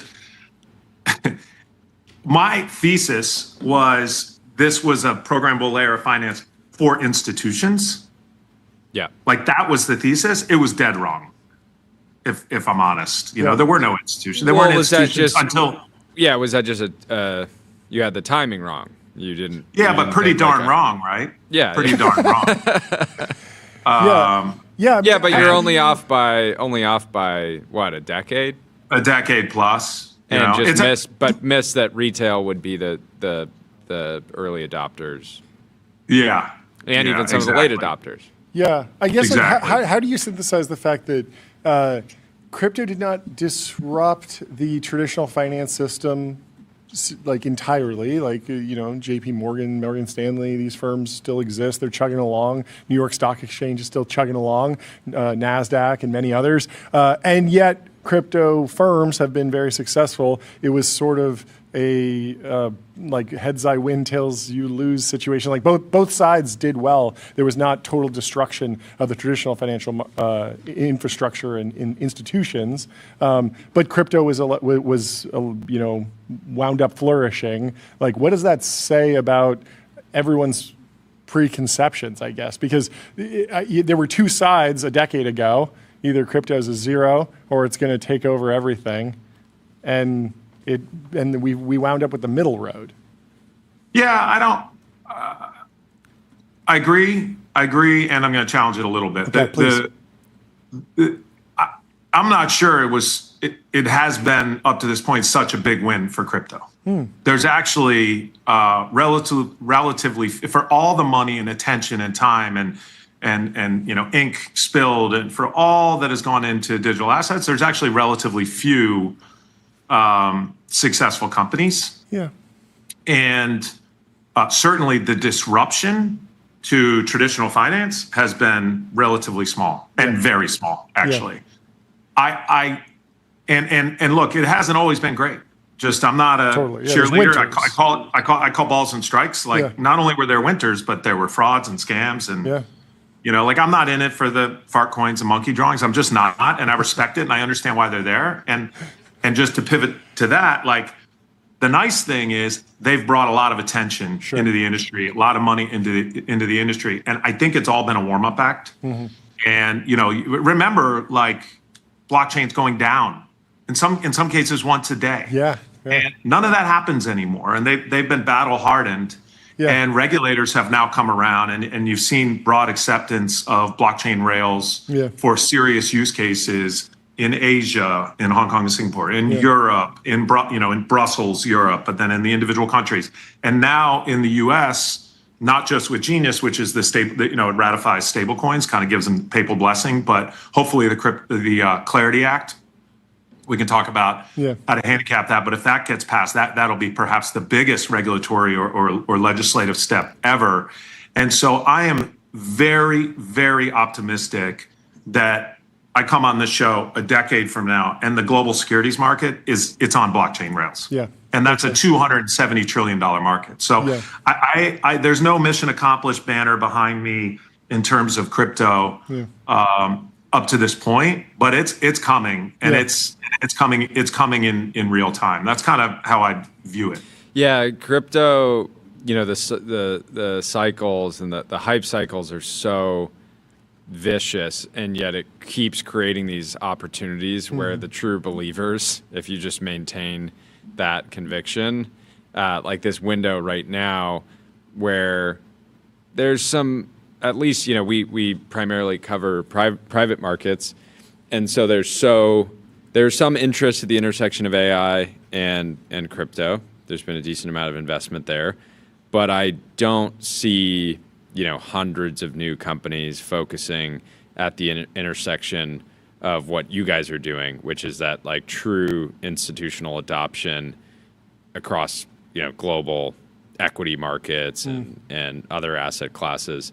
And so I can, thinking on that 10-year time horizon, I very much can see how the best days are yet to come, and huge opportunity to just be in the foxhole and focus on the opportunity. Yeah, and I think agentic commerce will intersect with blockchain technology. And I'm not one of those who says, 100% of agentic commerce is going to happen on blockchain rails, and fiat rails will see their share, but that's going to be a big driver as well. But you're absolutely right, Jordy, and thanks for doing the prep work and learning up on Bullish, because you're absolutely right. We are focused on institutions, really institutions exclusively in our exchange business. Over in our CoinDesk and Consensus business, of course, we're a media business, so we service all sorts of people and customers. But we focus on institutions exclusively. Yeah, I'm reflecting on the question of should there be a mission accomplished banner behind you? And I take your point.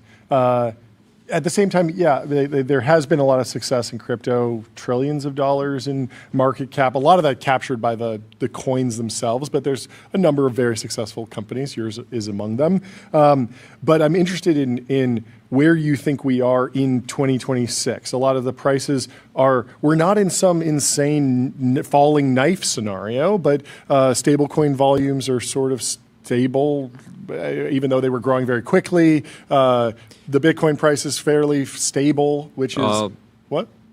Fairly stable. MicroStrategy started selling. But it just doesn't. It doesn't feel like this is the FTX moment all over again. Like crypto's about to fall into zero, and people are panicking. It's more just this is a mature, stable industry. That's there's some growth. There's some companies that are beating earnings. There's all sorts of different stuff happening. It feels very mature, and so I'm wondering. It's mature, but still feels like there's an opportunity for pretty parabolic growth as you get real institutional adoption, not just, hey, we're going to hold some, Bitcoin on our treasury, et cetera. So is I that agree. the next move? I agree with everything you both just said. I think what John said is kind of feels like a more ordinary industry. And by ordinary, I don't mean that in a pejorative sense, but it's no longer based on hype. It's based on real use cases like stablecoins. And stablecoins are being used for trading, and stablecoins are being used for payment, and stablecoins are being used for lend borrow. And they've gone from 0 to 300 billion. And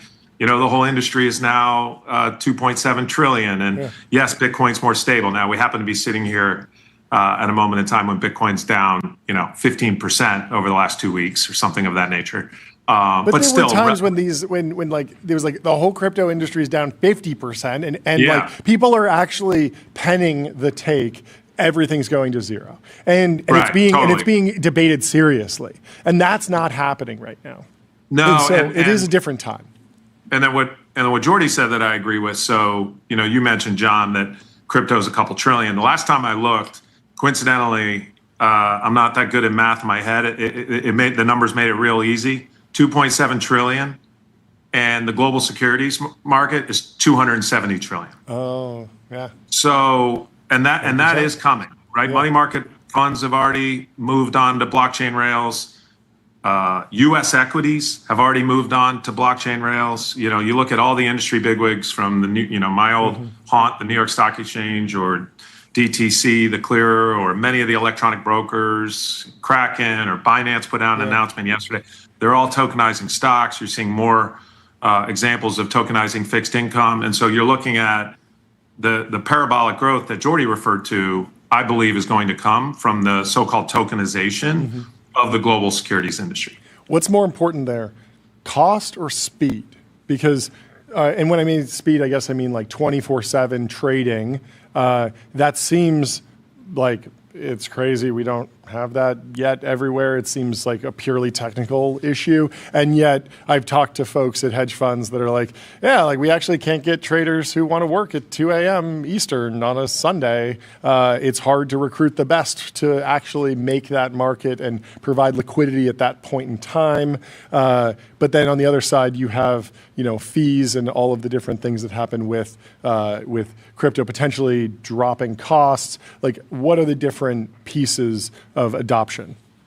Yeah, the 24/7, what people miss sometimes is actually the investing demand, especially for the most liquid US-based securities, like think NVIDIA stock, the incremental buyer comes from abroad. And, Singapore, where we have an office, is 12 hours away, and they don't want to trade some crappy derivative, or they don't want to trade some like IOU. They want to trade the actual stock. And so by going 24/7, you can bring on new liquidity, which drives down the cost of equity of those companies. And so there's a real incremental benefit. I think to answer your question, like what is the benefit that's most attractive? You have to look at the particular constituent. The issuers, they hate little things. Like I say little, they're not little to them, but like this issue of naked short selling, which is illegal, but is possible in a world where trading is obfuscated in a series of Russian dolls of brokers or other intermediaries.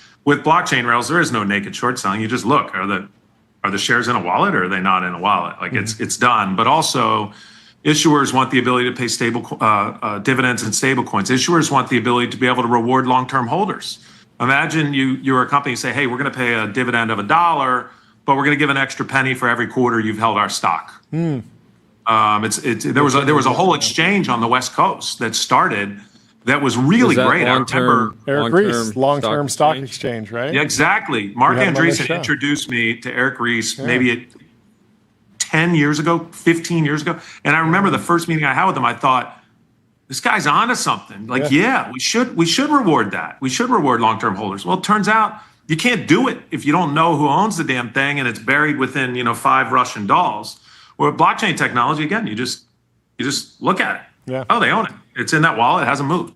So for the issuer, it's actually incremental functionality as opposed to cost or speed.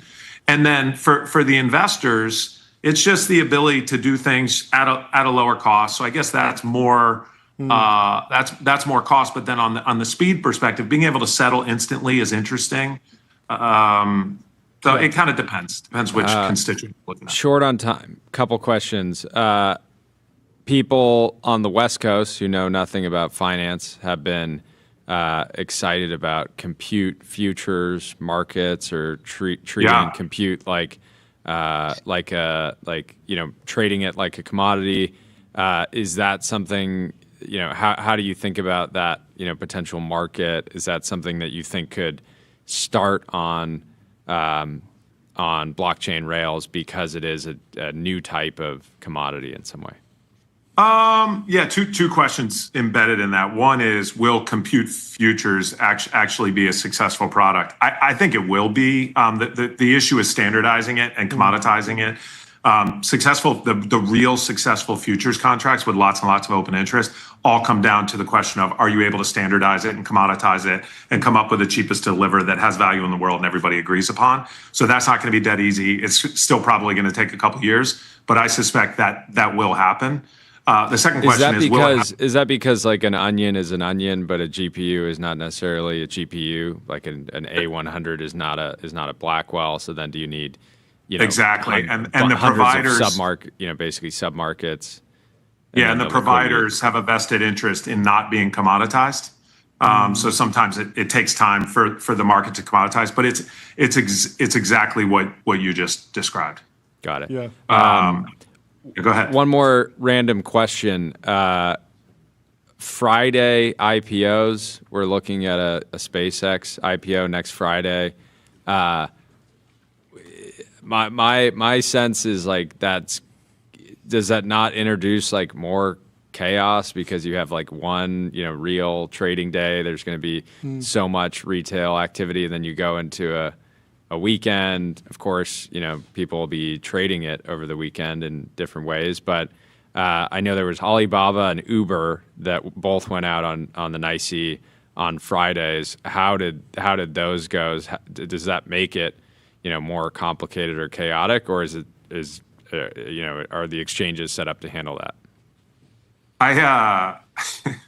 That was the Alibaba IPO in particular was one of the best days of my career, maybe even my life. But it was also coming from the guy who, as a young boy, knew he loved money.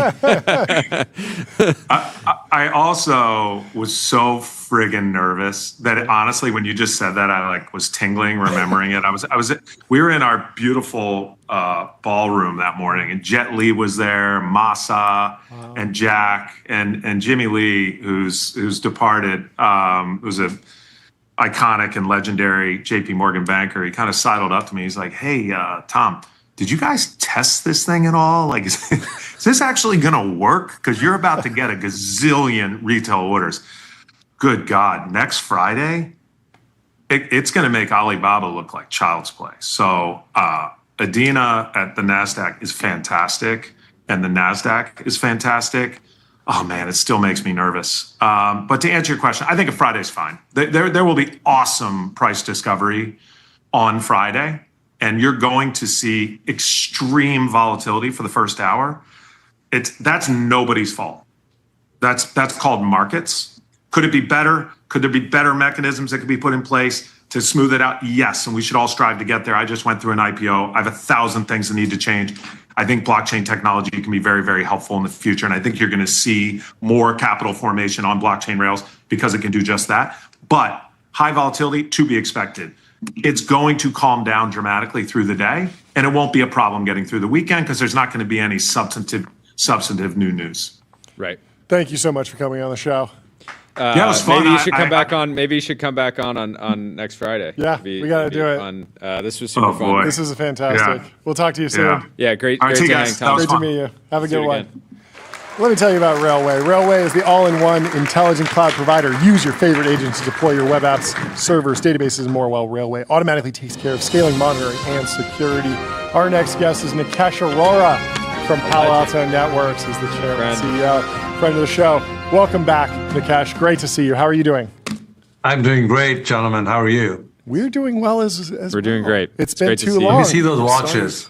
I have a Rolex Submariner in TBPN green on. We got them for the whole team. Yeah, not going to be happy to say Wait, that. what about your favorite guests? Our favorite guests, we do have some of those, but we do. I can't wear watches when I'm using a computer. Really? It's too annoying to me to have it clacking against It's skill just I issue. can't do it. Total skill Insane issue. skill issue. Total skill issue. Well, no skill great issues over at Palo Alto Networks, thankfully. Incredible progress. Take us through it. What's the latest in your world? Well, I think the good news is we can officially declare the SaaSapocalypse dead for cybersecurity. There we go.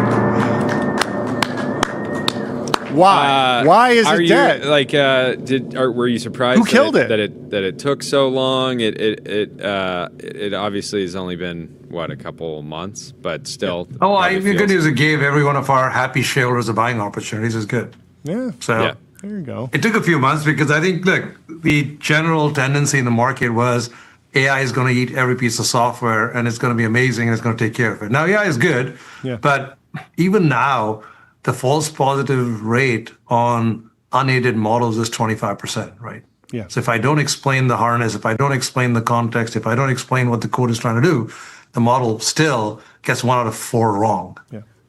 In cybersecurity, our business is to get everything right. If I'm getting 1 out of 4 wrong, I don't think I'm going to get replaced anytime soon. Yeah. It's like having your car driven by OpenAI because I don't need a Waymo. I don't need to have all the machine learning code that tells you everything. So it's just stick a model in a new car and go drive off. It doesn't work like that. So I think what the market is beginning to realize is cybersecurity is going to get enabled with AI. Yeah. And if you want to get it enabled, you have to go with the people who've been doing this for a long time, who sit at various enforcement points, because we sit at north of 125 million enforcement points. You need AI to enable those enforcement points with new techniques to go suss things out that allows us to do a better job. But it's not going to come away and take my enforcement point away and replace me. So are we going to use models in the future? Yes. There's an alternate reality where the world wakes up to AI being good at hacking computer systems, and all of the cyber stocks just rip off of that news. But it was interesting. Interesting. Well, if you saw, one of the core skills of Mythos is the ability to daisy chain vulnerabilities and develop an attack. So yes, it is not an alternate reality. It's not hypothetical. It is true. It is the capability exists, and that's why they were being so careful, rightfully so, in making sure they don't release the model at large, because they know the model unconstrained has the ability of determining attacks based on vulnerabilities. So I think it's the right thing for them to do, is to make sure they do that in a measured fashion. But what you're beginning to see, more and more capabilities getting embedded in the core models. OpenAI has one now, and Anthropic has another one. I'm sure Google has one too. So just play this movie forward. 6 to 9 months from now, it'll be impossible to put the genie back in the bottle or constrain them. We have 6 to 9 months to make sure that if somebody's able to use AI to attack somebody, the infrastructure on the customer end is equally fast to be able to repel it or block it at the same speed. Now, you don't get that without modernizing your stack, without, of course, buying a lot of Palo Alto and having us help you get to a place where we can defend in real time, just the way AI can attack in real time. So the cancellation of the SaaSapocalypse is clearly. It was a referendum on for cybersecurity. For cybersecurity.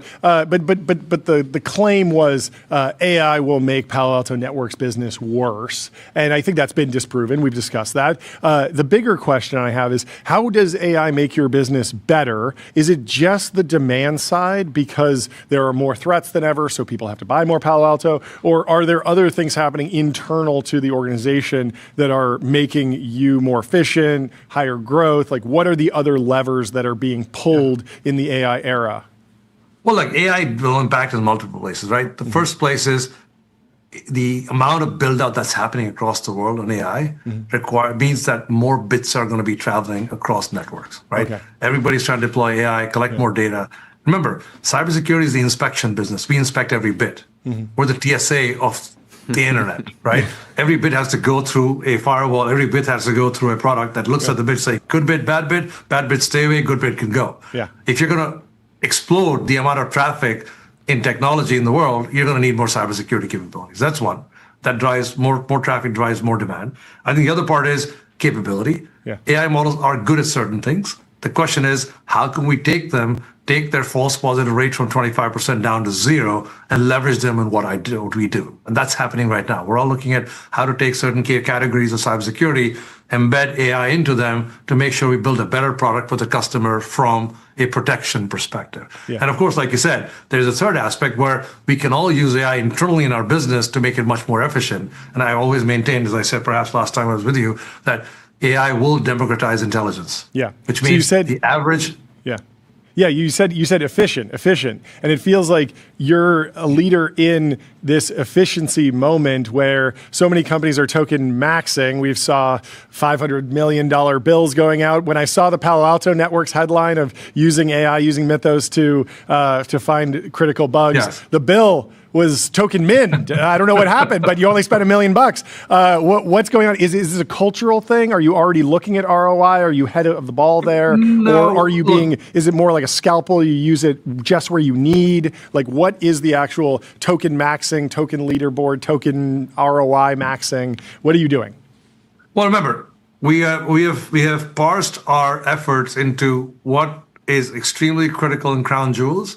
And we can't let open models touch them because we don't want our code to ever train anything in the public domain. It doesn't matter if whatever they tell us. I don't want my code training public domain. So for that, we built our own harness. We're using our own open source sequestered model, which can't talk to the external world. So we know it's safe. Half our code is going through that. We're not paying anyone for it. We're using it ourselves and built it ourselves. Is it going to be 100% of what's out in the public domain? Probably not, but it's probably 85 to 90% there, and that's okay. I'll go deal with that. And on that, is inference cost an issue yet? Are you burning GPUs to the max and dealing with a $500 million bill? We're just using trained models to run it through because we're using them for tasks. We're not using them to go generate new stuff, right? Got it. So that's one part of it. The other part is when it's stuff that is, I don't need to spend expensive tokens for an IQ of 180 to solve a customer support problem. I can use a smaller language model. I can use an open source model to solve that problem because it's task specific. So we're trying to be judicious about the use of AI, but at the same time, I think we're not using it as well as we should be using it. I don't think anybody in the world, except unless you're a frontier AI model company, has got it perfectly right in terms of how we need to use it. So we've got to get up the learning curve, and we'll get there. I think the part which I was trying to say to you earlier, I think it's a very important point. What AI is doing for me internally is, as I said, is democratizing intelligence. The biggest risk in businesses is you hire 100 marketing people, not all of them are equally good. So you all gravitate towards the 10 good ones, and you got to find a way to deal with the 10 really at the other end of the spectrum and 80 in the middle. Good news is, if I train my model right with all my marketing data, I can increase the average intelligence of all 100 of them to 95%. Then I just need the judgment of the 5% from them, which means it's a rising tide lifting all boats from an average intelligence perspective. If I can get the outcomes of 3,000 customer support people to be amazing, and there's no disparity, no standard deviation, I become highly effective, highly efficient, and pretty good at what I do. Jordy, do you have something, or can I keep going? What's your point of view on AI psychosis in the enterprise? John and I have been talking. There's a handful of our friends that we believe do have AI psychosis. They're heavy users of the tools, and you ask them what they've actually made, and they can't give you a good answer. Now, certainly, there's an entire other category that is being very productive, making useful things, but there's sort of a like Tyler on our team. Tyler's extremely productive. Our very low AI psychosis. You ask him for something, he just builds it immediately, and it's there, usable, tangible. But it feels like but there's a lot of make work. There's at least one model that has created a sort of psychosis in the enterprise over the last 6 months. But tell me which one. We don't need to name the specific model, but there's there's the same maybe sycophancy that you saw with 4.0 with a consumer. I think is touch the enterprise in an interesting way. There's just this risk of having the AI model. An employee goes to an AI model, says, "Help me with this," and then the AI model responds in a sycophantic way. "Oh yeah, you're making a major breakthrough. You're making a huge impact at this company," and it's just shuffling spreadsheets around recontextualizing data, building endless dashboards. It's not actually moving the needle. Again, it gets back to the ROI question. And I feel like as a leader of a large organization that's very AI forward, this is something that you'll have to contend with. Are my employees using AI tools effectively? It's another question on just the effectiveness of embedding that's these a tools. great question. I think we're past that stage at Palo Alto. So what we did was we let people use AI models and AI tools to experiment, to understand the art of the possible, train themselves. Yeah. Thankfully, we did it without token maxing, so people have a good sense. They use all kinds of tools to understand what they are. But when it comes to enterprise efforts, we're past the stage that, we've got one great Tyler. I'm sure Tyler's amazing, but I have 21,000 people. One great Tyler doesn't move the needle for 21,000 people in the company. So I think he could. I'm going to take the other side of that, but I take your point. Right? You don't want me to take Tyler away, so don't tell me about it. No, you told me last time I was there, don't take my boy. Keep your hands off. Exactly. So I'm sure we have our own Tylers. Don't worry about that. We'll be fine. But the more important part I'm trying to make is that now we sit and understand what are the 20 things we could do and how much scale impact would they have. Yeah. Right? When if I say, let's refactor customer support, I have 3,000 people, let's train model, let's train intelligence, let's build harnesses, let's build diagnostic agents, let's understand the problem using AI instead of human beings trying to diagnose it. Now that's not a usable model. That's almost like a business transformation project. What data do I need to do? How should my product behave? What's the first agent that you want when you get the data? What data does the customer have to give? So it's reimagining how we do the whole activity is a business transformation project. I've got 30 people working on it. They're not using AI tools. They're embedding the LLM in a certain place. They're sort of complementing it with machine learning. They're complementing with new knowledge bases. They're complementing with new data that comes from my product. So I'm trying to reduce my false positive down to low single digit, right? I can't run an enterprise business AI with high false positives. So to get it to low single digits, a lot of programming goes around it. Yeah. So the psychosis works or happens if you're just randomly, arbitrarily using models to do certain things. We're not doing. Yeah, we're building harnesses, and building I think context. Most importantly, the psychosis sets in when you're letting the AI evaluate itself or tell you if it did a good job instead of you knowing the ground truth. If you know that you're looking at a false positive, you're going to remain in reality. If you ask it, is it a false positive? It says, no, it's not a false. This is the best. Dude, yesterday I was doing my earnings. Okay, I had Gemini up into my scripts. I don't like the way it reads. Can you just give me alternate ways to say this? So it has this feature called refine. So I had to look at it. I said refine, and I'm reading both of them. My team had written that we simulated a cyber attack, and it was possible in 24 minutes using new trigger AI models. When I refined it, he said we attacked in 24 minutes. I'm like, shit, that's not what I'm going to say. Right? I can't let AI lose and not pay attention to what it's doing. I still need the human supervision. I need the guardrails. So you have to know the ground truth, That's the basic thing that it can do wrong. Yeah, exactly. Talk to me about not the crazy AI doom Terminator scenario, but just I think that there is some anxiety around AI and cybersecurity where you see these powerful models, they're able to find vulnerabilities effectively, and there's a fear that there might just be a rash of exploits that result in some emails leaking or some social network data leaking, and just a leakier internet that causes people to be upset. But my white pill on this, and I don't know if this is correct, is that the gap between private closed source frontier models and open source models appears to be widening, and that feels like there's going to be an increase. Maybe it's 6 months right now that you have access to the frontier models before it commoditizes. If that grows, that gives me more confidence, because I know you're going to go and clean up the internet and police it and be the TSA for longer. If that gap was closing and all of a sudden it was, open source, closed source model, gets a new capability and the hackers have it next week, I'm a little bit worried. I think you could do it in a week, but it's much better to have 6 months. But am I interpreting that information correctly? How afraid should normal people be about the risk to a leakier internet, a less safe, less cyber secure internet in the future? So let's step back, Please. All of us test our software on a constant basis before we launch it. We don't want to have vulnerability in our software. Now, guess what? Humans write bad code sometimes. Yeah. Surprise, surprise. Yeah. So what AI is doing is discovering that bad code. And we've been testing our products, and so has everybody else in the industry, and every company does that.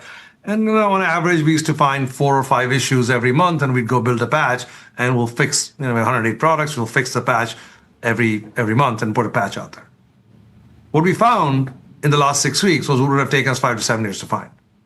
Right, so a huge deluge of vulnerabilities. Now, of course, we have people, we redirected them, we patched them, we had to put out a bigger patch and go patch all of our customers. So, and the point of that is that there'll be a lot of testing happening in the next 3 to 6 months, already is, with Opus 4.8 or OpenAI 5.5 and other models out there. There's a lot of testing going on in the industry across the board. Everybody's testing their code. All that code is going to get patched in the next few weeks, months, that's what have you. Now, there'll be huge influx of patches to every IT department because you got to patch everything right away because everybody showed up with all these patches. So it's going to be bumpy. But I think what we're going to be doing in the next 3 to 6 months is paying off a lot of technical debt we've accumulated over the last many years. It's bumpy, but it's a better starting point 6 months from now than it is today. So I'm an optimist. I think if you're a better starting point 6 months from now, the next model is going to find a lot fewer things than the last one found because we had to deal with all the stuff that we found. Yeah. Will the next one find something? I'm sure it will. Yeah. Right? But it may go back to finding 5, and we seem to have survived in a world where there were 5 vulnerabilities found every month by software vendors. Yeah. Now, the second problem, like you said, is AI might be able to concatenate them or daisy chain them and find a way to attack them faster. Yeah. For that, it's a different problem. The vulnerabilities always exist. When somebody attacks you, the question becomes how quickly can you find it and shut it down? Now, that is a slightly longer term problem because that requires you to have a much more modern stack, requires you to have way more data to analyze anomalous behavior and be able to defend against it. But we'll get there.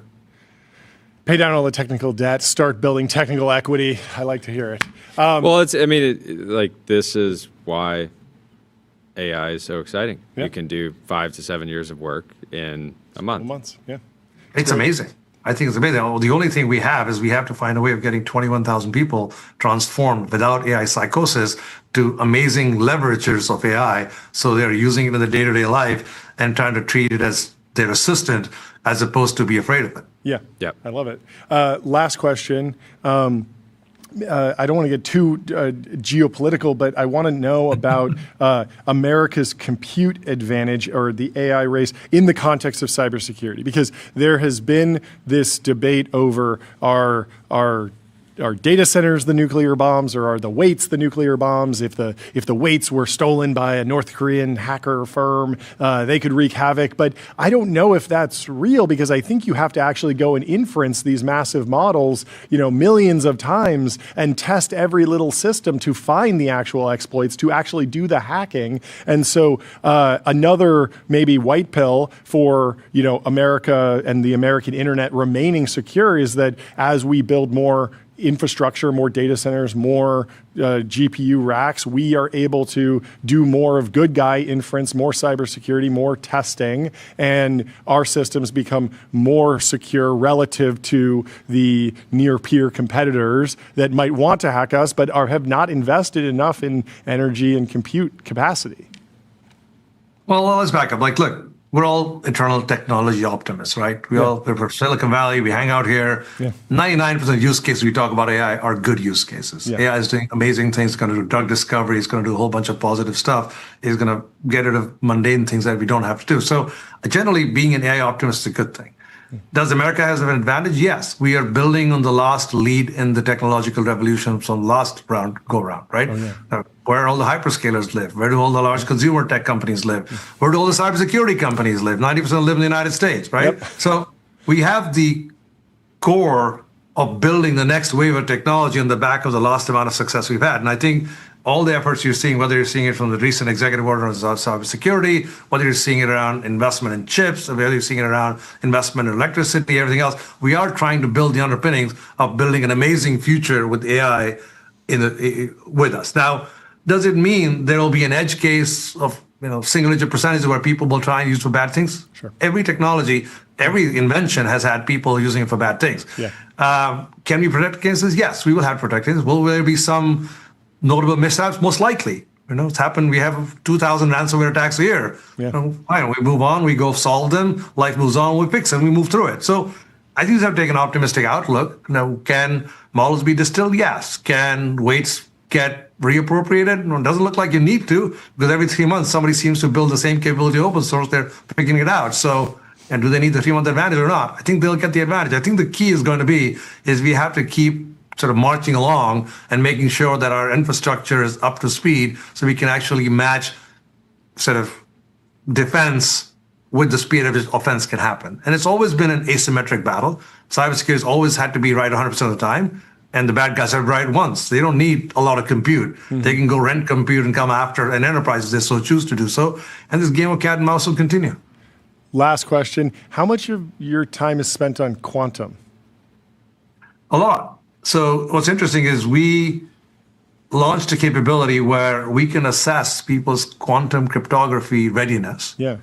And we built capability where we can wrap your traffic with quantum secure keys. So even if you haven't upgraded your infrastructure to quantum yet, there's a fear that quantum is coming, and there are nation states who might be collecting data which they're going to harvest later when quantum becomes a reality, hoping they can hang on to classified data and break the keys afterwards. So we're already wrapping the traffic now.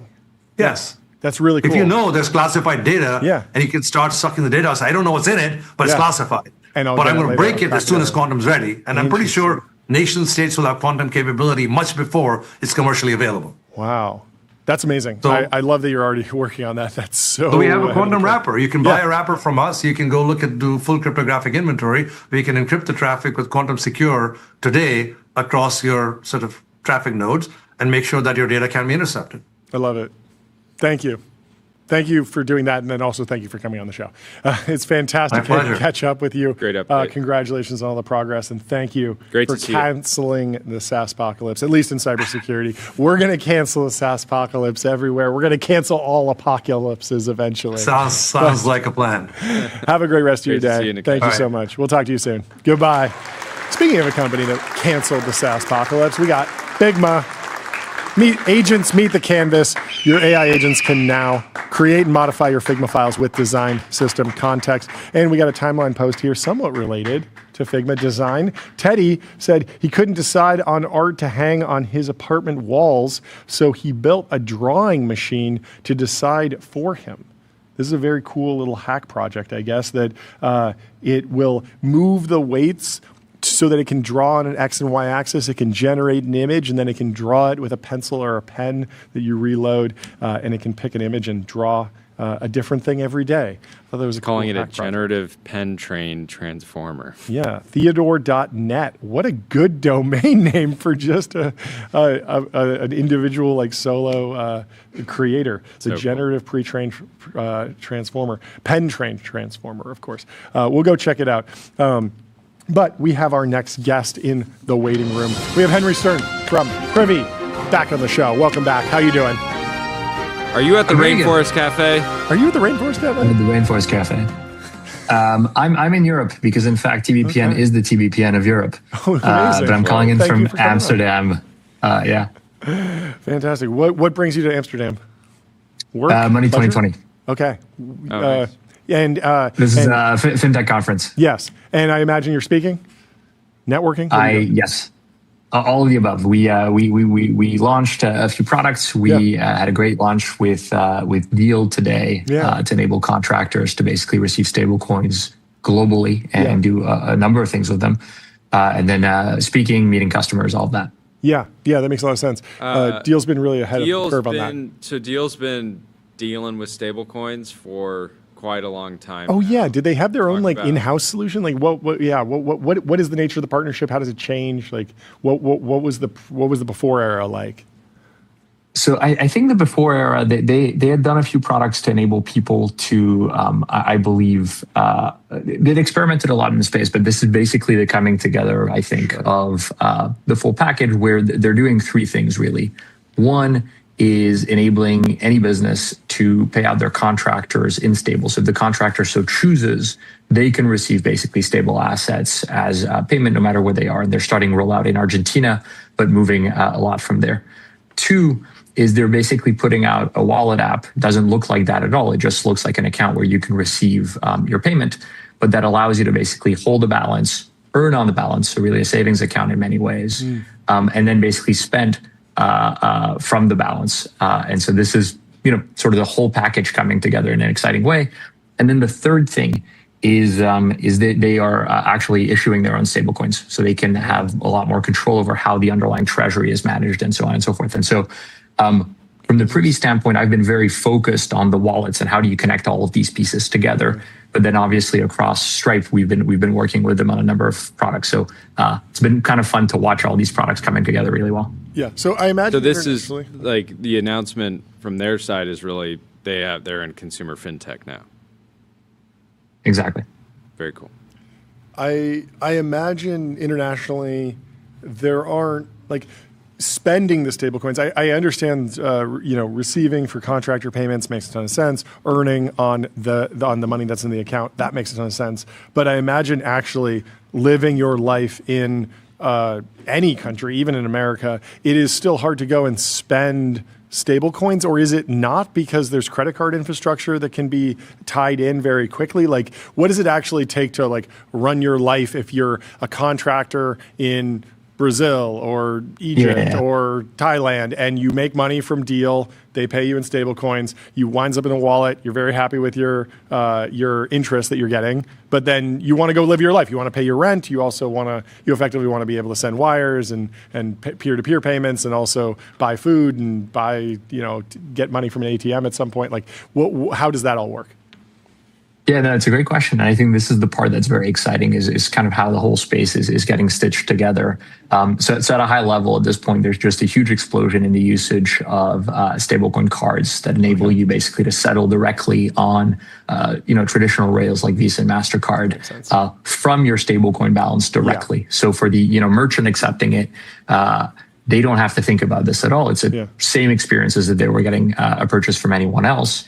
And then obviously in reverse, we're doing a ton of work at Stripe to make sure that merchants can also accept stablecoins directly if the user has, the balance and so on. So we're kind of working on the platform from both angles to make sure that it's completely multimodal. How high is the Great Firewall in China? Like, is there any stablecoin penetration in China? Are people doing VPN stuff, or is it?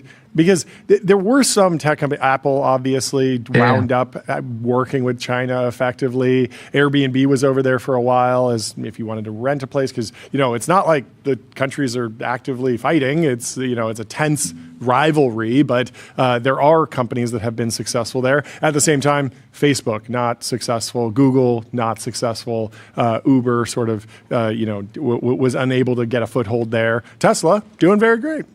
Model Y sell over there. So what is stablecoin adoption? Does China have their own ecosystem, or is there some cross-pollination? No. So today, I think the situation has changed over time, but basically today, very much verboten in a sense, and not an active part of what's happening. So we don't, for this particular, speaking for Privy, we don't have customers that we serve there in terms of stablecoins, because very specifically, it isn't something that's running. So the approach is very much the technology itself. In a sense, this is a file format for money, right? You're kind of sleeving your fiat into a digital asset. And the way I like to think about it is like different, stable coins are like different formats. So, we accept JPEGs and PNGs just the same. But then ultimately getting currency on the ground in every country depends on the local regulation. And in this case, China is very much not open to stable coins today. Interesting. Yeah. More and more and more capital controls. Yeah, I mean, makes a ton of sense, because you load up a bunch of stable coins and then you transfer all your money out of the country. Are you tracking any, is there like a mirror industry, like an indigenous Chinese digital yuan effort that's getting traction? Because there's been a whole open source AI movement. I'm wondering if there's Chinese versions of crypto projects that are actually maybe 6 months behind.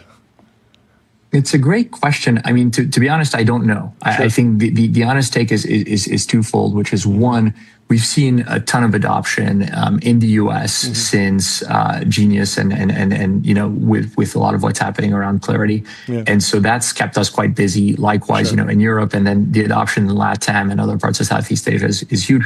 There's a really vibrant set of communities in Singapore, in Korea. So there is a lot happening in the region generally, but I just haven't seen that much by way of companies working in mainland China doing this sort of thing. So I couldn't tell you, to be honest. So in terms of maybe other countries that are the fastest adopters, it feels like America is on the frontier here. Clear regulation, some more coming down the pipe. A lot of the companies are based here. Who's in second? Like what country is leaning in the most to stablecoins broadly? It's a great question, and I think part of it is that today, by nature, at least, it's a very cross-border technology. So it ends up being pairs, basically, as you go along. And so there's very good corridors. For example, U.S. to Mexico, we serve a company called Felix Pago that's doing like 5% of the U.S. to Mexico remittance corridor. And I think that's like $60 billion a year. So it's a really meaningful, the entire corridor is $60 billion a year, but it's a really meaningful pair. Likewise, I talked to a company not too long ago that was trying to help with remittances from the UAE to India. And so you've basically got these pairs as you go. The most leaned in, though, Mexico is doing a lot, and there's a lot of clarity there. And then we're seeing just generally a lot of activity in LATAM. So that's where a lot of the volumes are happening. Very cool. Well, what does new startup formation look like in stablecoin in the stablecoin market broadly look like at this moment in time? I'm sure you get pitched all the time as an angel, but for a lot of these, it feels like in a lot of these categories, there is now a category leader and maybe less opportunity, even though we're getting so much adoption.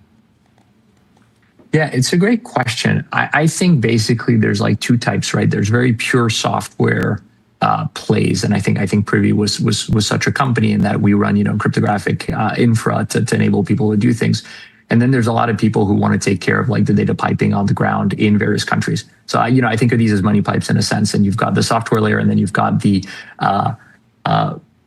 connections into local banking systems. And so we are seeing a lot of things happening, trying to build like better APIs, better abstractions on top of the aggregation. But I think there's actually a huge gap in building localized partnerships, because this is really hard, obviously, in any of the individual countries that you can do.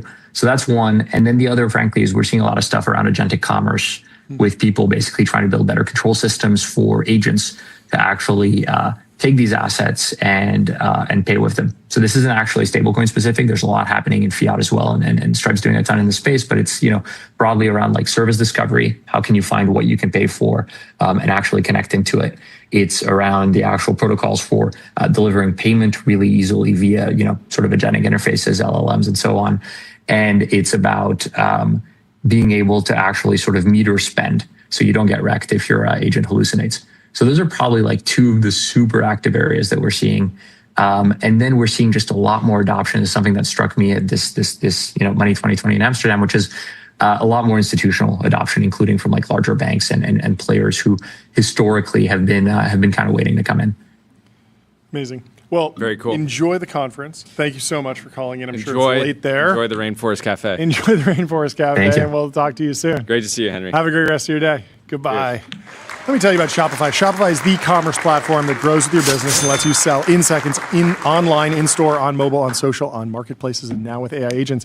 I think the AI agentic commerce could be big, because if you get hit with like a $500 million bill for your agentic AI, it might be over the wire limit. So you might need to use, you might need to transfer like tens of thousands of Bitcoin, low fees. This is valuable. That's the future of agentic commerce potentially. Who knows? For all the people getting hit with $500 million bills. It happens to the best of us sometimes. Well, our next guest is Alexander Good from Post Fiat. Welcome to the show. How are you doing? What's happening? Hey, what's up? Not too much. Dude, great to have you on a Wednesday. Oh man, I can't hear you guys. Okay, we'll try and fix that. I will tell everyone about MongoDB in the meantime. What's the only thing faster than the AI market? Your business on MongoDB. Don't just build AI. Own the data platform that powers it. And let's see if Alexander Good can hear us. Can hear us. We can hear you. No. We can hear you. You can't hear that. We need to put up text on the screen that says that we can hear him. and then he will know. We need update the Chiron. We can hear you. Joe Weisenthal is tracking the popularity of various running shoe brands. He says on r/running shoe geeks, 1 out of 18 posts mention a major Chinese running shoe brand. Just last quarter, it was 1 out of 40. Li Ning is the big one. Li Ning, of course, signed a shoe endorsement contract with Golden State Warriors star Steph Curry. Very interesting. I mean, haven't the basketball shoes been made in China for a long time? That was like the whole Nike thing. But I guess it's like the brand now is bigger. No, Chinese companies have acquired, a bunch of brands like Arc'teryx, things like that. And the next step is to actually get meaningful. What is the best Chinese consumer brand in America? The one that Americans like the most that comes from China? It's got to be DJI, right? Yep. Drone, videographer. Yeah, Bernie was photos, using. I know it's a controversial company because people see it as industrial capacity. But if you're just like, I don't think about geopolitics, but I like that my wedding video had a drone in it and it was a DJI drone. You think about that very positively. Has sort of a GoPro aspirational brand. Is there anything else that pops up as Chinese brands that are loved in America? I can't really think of anything in particular. Obviously, tons of stuff gets made there. But anything on the top of your mind? Every product on Amazon that has a name that... Yeah, but that's not... I was going to say hoverboards, but they didn't have a brand. And a lot of the cars aren't here. I believe that they would be popular if you could get a hypercar for $20,000 like they make over there. Temu or Shein? Are those like really loved brands in the same way that like DJI feels a lot closer to like a Nike brand or an Apple brand than Shein or Temu? Temu seems more like a Walmart brand. I agree with you. It's popular. Like it's certainly brand recognition is there, but in terms of brand admiration, I don't know. Can we play this video from Instagram explaining the new Call of Duty map format? They're getting into generative level design. It's not Gen AI. It's not fully transformer based, but they're creating a whole bunch of different pieces of the pie and they remix them. Let's play it. Other slabs. Look at this. And we're able to randomize that at runtime when you're playing. 3 slabs on the map. They randomize them every time you load into the map. That is 100. We have the content to do upwards of 900. When you play a multiplayer game for a while, like you have this sense of discovery each time you play a new map, but that kind of quickly fades, right? You've played that map maybe 5-10 times. You're like, I get it. I know all the places. That never fades with Kill Block. I see this as an existential risk. I think this might be the end of TVPN. I think that once this goes live and we're playing this in the Ultra Dome, we're not going to remember to go live because we're just going to be gaming too much. It's entirely possible. I don't know. I keep coming back to Rust. Yeah? If it ain't broke, don't fix it? I'm so happy. Okay. Like Rust for me is like a vacation destination that you have so many good memories. Yeah, you don't want it remixed. And you're just like, no, I'm good. Okay. I like going to this beach, this place. Okay. And I'm happy to keep going back. He's a Luddite. He's a Luddite, folks. Anyway, we have Alexander Good in the waiting room. Let's bring him in and see if he can hear us. How you doing? Can you hear us now? Well, can you hear me? Yeah, yes. Fantastic. How you doing? And fantastic green screen background or Zoom background. Yeah, it's the new AI. It's very powerful. Great to finally have you on the show. I've enjoyed your posts and for a long time, and some of your rants. You have some of the best rants on the internet. Appreciate that. I've been looking forward to this. Yeah. How would you introduce yourself these days? Like how much of I guess set the table for people. Give us a little bit of backstory and your thesis right now. Cool. I used to be an normie. I worked at Citigroup, Palantir, Balyasny, started a company, sold it, and then I got into crypto.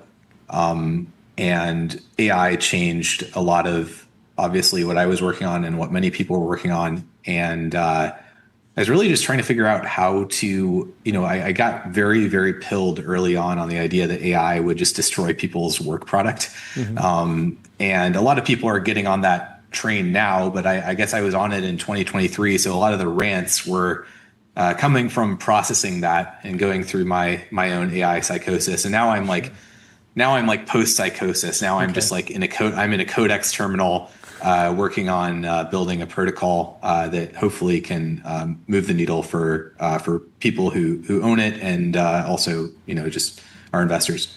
A lot of money a lot of attention, money, everything flowed from crypto to AI. There was even that meme, like if you're in crypto, pivot to AI. Has AI strengthened your belief in crypto? Like, what do you think the intersection is? Because a lot of people jump to the agents couldn't possibly figure out Stripe, so they'll have to use a token. And I've never really believed that fully. I think that there's some opportunity there, but it feels like the AI trends, you're a believer in that, but also your faith in crypto broadly has not been shaken, and you haven't pivoted or gone to the hot thing, which is it's just less common these days, I think. Yeah, I mean, let's be honest. The intersection of crypto and AI has not been a particularly good intersection so far. There's been a lot of hacking events. Every human piece of code that's ever been written is being evaluated by agents right now, which has obviously created an acceleration in hacking. X402 has kind of gotten exploited, right? So, there's this kind of, you can prompt engineer agents to send you money, and that's not a good thing if you're running a protocol. So it's do you really want a protocol that can just send people money? I think the thing that's kind of kept me in the space, or kept me excited about the space, is I was always kind of fundamentally in this because of something I call the doom thesis, which is that, AI might not cause productivity to accelerate. It might actually accelerate, the kind of onset of the surveillance state, or, basically a type of world where capital is going to flee the system. And I think that thesis is very much intact. I think that's why you're seeing a lot of crypto like Zcash run very, very aggressively. And I think that's going to continue to be a story. I think that's why Thiel moved to Argentina. I think it's sort of it's in motion. Where are you on Bitcoin versus other coins? I mean, obviously you mentioned Zcash. How strong do you think the Bitcoin thesis is these days? And how much maxiness needs to be considered in that thesis? The Bitcoin thesis is getting weaker by the day. You have privacy coins accelerating in terms of their adoption. I think it's notable also, the European Union and other countries tried to kill Monero, and we're not successful at that. The Tornado Cash rulings in the United States have given clarity to coins like Railgun, which are smaller, but are good tech, and Vitalik uses it, and, they're big privacy summits. And Bitcoin is fundamentally not private technology. And it also has the unfortunate sort of leverage concentration from Michael Saylor, who has, issued a lot of preferred and complex convertible financial instruments on top of it, which have kind of concentrated the ownership and the liquidity profile, and now is kind of driving a market downturn, right? So today's STRC drop, as well as MicroStrategy's equity situation, are driving down moves in Bitcoin. And unfortunately, it's hard to see that structurally reversing. Do you know if there's been a material impact on crypto from not just the capital markets moving around and founders and employees pivoting to AI, but the actual mining operations pivoting to AI? Because a lot of the neoclouds that we know, they got their start in crypto mining, and they're sort of out of that market. Is that actually affecting crypto in any way? I haven't really followed it. Yeah, I mean, it's interesting. CoreWeave, you guys might know Vance at Framework. He had a fantastic return for his fund, partly because CoreWeave literally pivoted out of crypto into AI. Yeah. And they're the OG pivot story. So they were pre Jason Calacanis. They did it. Yeah, and you know the JCal post, if you're in crypto, pivot to AI in 2023. It was post ChatGPT, so it was a little bit late. But it turned out to be correct for a lot of people. Yeah. A lot of companies launched and did very well. So yeah, I mean, there is an interesting thing going on right now. You guys are probably going to hear about something called Pearl relatively soon. It's aggressively backed. There's rumors that Thrive is in it. And, the TLDR is that it's a proof of work AI coin. And basically, there's a paper that came out in late 2025 by S.G. Lang, which talks about determinism in basically GPUs, which allows you to use AI to mine cryptocurrency. And so this is something my brother started working on with Ambient, which got backed by A16Z, and then Pearl is an Israeli team, which is doing something kind of like similar. They're using map-mule mining, and they have a partnership with Together AI that got tweeted out. Right. And so, essentially the argument that a lot of these crypto AI protocols increasingly are trying to make is something called useful proof of work, which is the idea that, you have a miner that can also deploy a service. So, my brother is delivering verified inference. And then the Pearl argument is that you can basically buy not GLM, it's Gemma. On Together AI for a 25% discount because the miners are subsidizing it. Okay. Now, the funky thing is that like you can also buy it for like 50% less than their subsidized version on OpenRouter, right? Yeah. So you're kind of like market cap dependent. You need this thing to really, really move in order for it to provide a meaningful subsidy. But there's an argument that I think the compelling zoomed out argument is that TSMC back in 2017 or 2018, 10% of their product was Bitcoin ASICs. And now it's like way less than 1%. And so if you're like, okay, you want to secure money with proof of work, very, very high level, it's like, why wouldn't you secure it with GPUs? Yep. Their arguments why you wouldn't, right? Because it's because you're literally burning GPUs, which are productive assets, to secure this thing, which is even worse than burning energy for Bitcoin mining, but that's kind of a separate argument, right? How separate is this from the render network from Octane, where individual computers or folks with compute would render CGI frames and then earn a token? It was not nearly as decentralized. And then I know Prime Intellect was working on this as well, trying to sort of wrap spare compute and put it on a network that was sort of transacted with a coin, intermediated by that coin. It sounds like this is at a much lower level. Is that correct?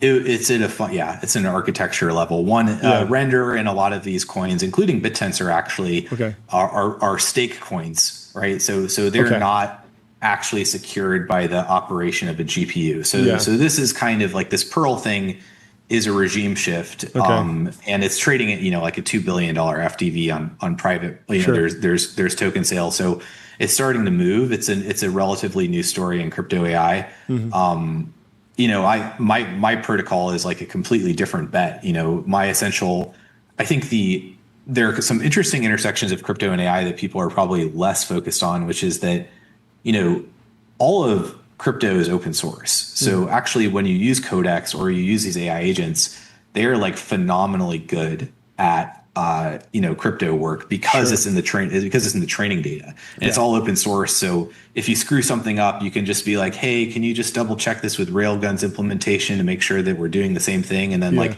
5 minutes later, you have like a working orchard shielded transaction on as totally opposed to like network. some Fortran code that's locked in some old financial institution and it's never seen the light of day, not going to be in the training set whatsoever.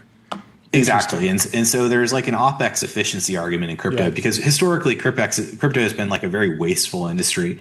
There's like a lot of money spent on conferences and just like, the Ethereum Foundation is like a good example of like how not to run a company. And it's sort of like, there's a lot of waste in crypto, and AI is crypto is like the ultimate software industry where you're like, okay, I could credibly reduce engineering by 60% here. How are you thinking about AI psychosis? You said you went through it, you got to the other side. Like, what's the state of AI psychosis? Where's it showing up? Is it bearish if someone hasn't fallen in and then climbed their way out? True. A true Luddite versus the white-pilled got through the trough of disillusionment is in the it's the plateau trough. of It's like the trough of slop. illumination. Yeah, something. I don't know.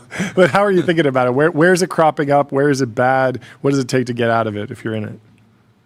Well, you kind of converge on this conclusion, right? We start with a psychosis, and the threat of the psychosis is that my work is not meaningful, and that everything that I've done is basically meaningless because an AI will be able to do it better. Sure. And then you actually start encountering the tools, and you're like, okay, in the areas I don't understand, AI is really good, but in the areas I deeply understand, AI is like pretty bad, right? You know, there's not like a TVPN where there's like 2 AI avatars that are doing a better job than you guys. I mean, maybe the new A16Z one is that, and we just don't realize it, right? It could just be that those guys are running a really, really advanced AI system. There's some evidence of that, I think. I think there's some evidence of that. I'm not going to discount the possibility. But you know, essentially, you're like, all right, this is kind of directionally going to obsolete my work. Yeah. And so I better be the first person to obsolete it, right? Like that's sort of where the race condition. End up. So the way that you get out of AI psychosis is you say like the only way out is through, right? So you're like, all right, how do I literally automate everything that I did before? And then how do I also just like start to think about network effects that were impossible previously? So I'll give you an example. Like, you know, I'm working with, there's a pretty robust community with my crypto project, and we have what we call the data lake. And the data lake is basically like, you know, hundreds of contributors who are doing tasks all day, and then their aggregate intelligence gets kind of like, you know, summed up by an AI, and it comes up with actionable trade ideas, right? And it's sort of like, you're like, okay, you can make all kinds of alt data now. I think, you know, Palantir kind of inspired me originally when they started talking about how well they're doing with corporates, when they're like, hey, like we have the biggest we have the best demand story in history to take unstructured data and turn it into structured data. And I'm like, okay, that's cool in a corporate and government context, but like nobody's ever done that with our Wall Street bets, right? Or like nobody's ever done that with trading information. And I'm like, okay, like I'm just going to do that. I'm going to take, you know, the Palantir ontology method and apply it to, you know, a group of individuals who create, you know, market alpha. And so then that's how you get out of AI psychosis. You can sort of identify like what new capability does AI enable that allows you to generate the type of edge that you would have historically just with a new kind of data primitive. So it's like, okay, like you need to have a story for how you use AI to get out. That's the short answer. Yeah, it's interesting. We're sort of at this moment where, the AI is replacing a lot of things, but I mean, at least as an entrepreneur, like, I don't know that the moats have actually changed, because people are saying like, oh, like SaaSpocalypse, like your big pile of code is no longer a moat. But if you go back and look at the literature, whether it's 0 to 1 or Hamilton Helmer 7 Powers, like big pile of code was never a moat. It was always cornered resource, brand, network effect, complex coordination, like these other things that were not just, oh yeah, you were the first person to build a lot of momentum around a piece of SaaS, and you've accumulated so much technology and software that is your moat. It was always something else. But I don't know, how are you thinking about entrepreneurship outside of trading, outside of just like the startup ecosystem? Before, I wanted to ask how you think market cycles are evolving. We were joking in Q4 of last year that we were like, great, like the Bears win, like the bubble did pop, right? It did feel like it deflated. You had a big sell-off, and then you got a new paradigm that came, you know, it came at the right moment. And kind of reignited a lot of, you know, excitement and, you know, revenue and all the good things that you want to see during a technology cycle. But it feels like, you know, everything's been massively sped up. But I'm wondering what your kind of mental model is for market cycles today. Well, the interplay of AI and the market itself is kind of accelerated. So the way that people interact with markets has changed. So they're now very commonly pasting a transcript or pasting a company's earnings release into an AI system. And those AI systems have biases, right, that are quite separate from the biases that humans have. So I'll give you an example, like the company ASML. Is extremely complex. Like as a human listener to the earnings call, you would be asleep halfway through the earnings call. If you paste that into Claude Opus 4.8, it loves it. It's like, wow, this is like the most interesting, cutting edge. Like, I don't even believe this is true. Let me web search that. You know, Claude is highly engaged with ASML in a way that a human kind of wouldn't be. And the really esoteric bottleneck. Well, there are humans that would be. There's just like a very small number of them in the world, and now there's effectively infinite, right? There are, and so some of these stocks that are pumping, like HPE, you know, like I used to trade this thing back when I was at a hedge fund. It is the most boring company in the world, and this guy David Gills, who lives down the street from me, you know, it's like we were trading meme stocks, and now he's trading HPE. Right. And so it shows you, you know, this is like a buyback, like 70-year-old guys, like wearing, you know, nothing against wearing suits or anything, but, you know, it wasn't an exciting story. Now it's like, okay, now it has triple digit, you know, data center growth. And it's the things that are going up are kind of historically stocks that retail would have never thought of. And a lot of them like SanDisk and like Micron. You know, I know one woman who's like, you know, I inherited an account from my grandparents that had a ton of Intel, Micron, and SanDisk in it. And I'm like, yeah, it's like literally like, you know, 75-year-old people were owning these stocks because they thought they were like reliable bellwethers. And these are the things that are up, you know, 300%. So I think just like the market composition is really different. You know, if you look at Coinbase, it's like got substantial sequential revenue deceleration. So, you know, people are not investing in Solana, they're investing in HPE. And so, you know, the sort of B2B focus of the markets has completely changed. And I think that's going to continue to be the case. Like, I think people are going to continue to engage with extremely complex equity stories in like a way that they just never would have before.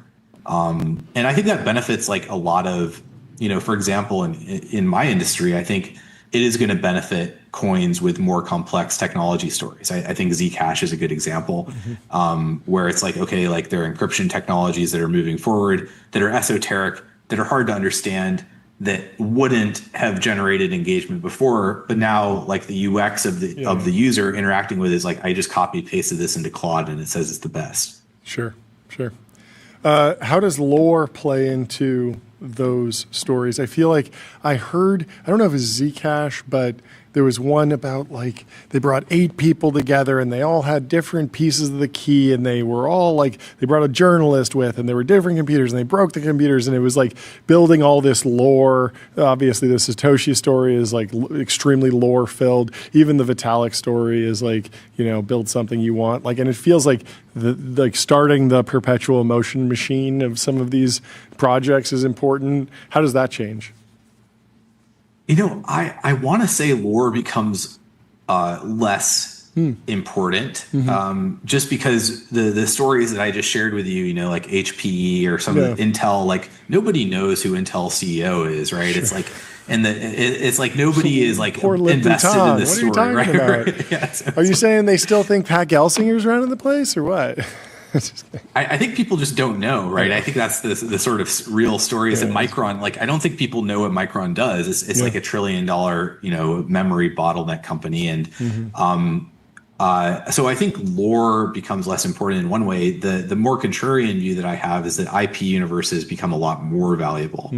And so, for example, you know, there's a lot of AI stuff about Harry Potter distills, right? So you can like extract 98% of Harry Potter out of DeepSeek or Claude if you're motivated. And so it's like, it wasn't supposed to train on it. There's the big LibGen settlement with Anthropic, like they did train on it, and there's a big multi-billion-dollar payout. But it's like that kind of multi-billion-dollar payout creates a strong incentive to kind of have IP treatment in a proper way going forward. And so, you know, Games Workshop, for example, has, you know, the cinematic universe, which is World of Warcraft, that becomes infinitely generative when you combine it with an AI system. And actually, like what you get from like AMD, or why this is, I think, interesting, is that you've seen like a big structural crowding out of entertainment because of the enterprise focus of AI. So Anthropic, for example, like if you listen to Dario, he's like, yeah, I'm not going to ever generate videos or images because like that's just a waste of time, right? Like he's not, or, you know, OpenAI shut down Sora because they're like, we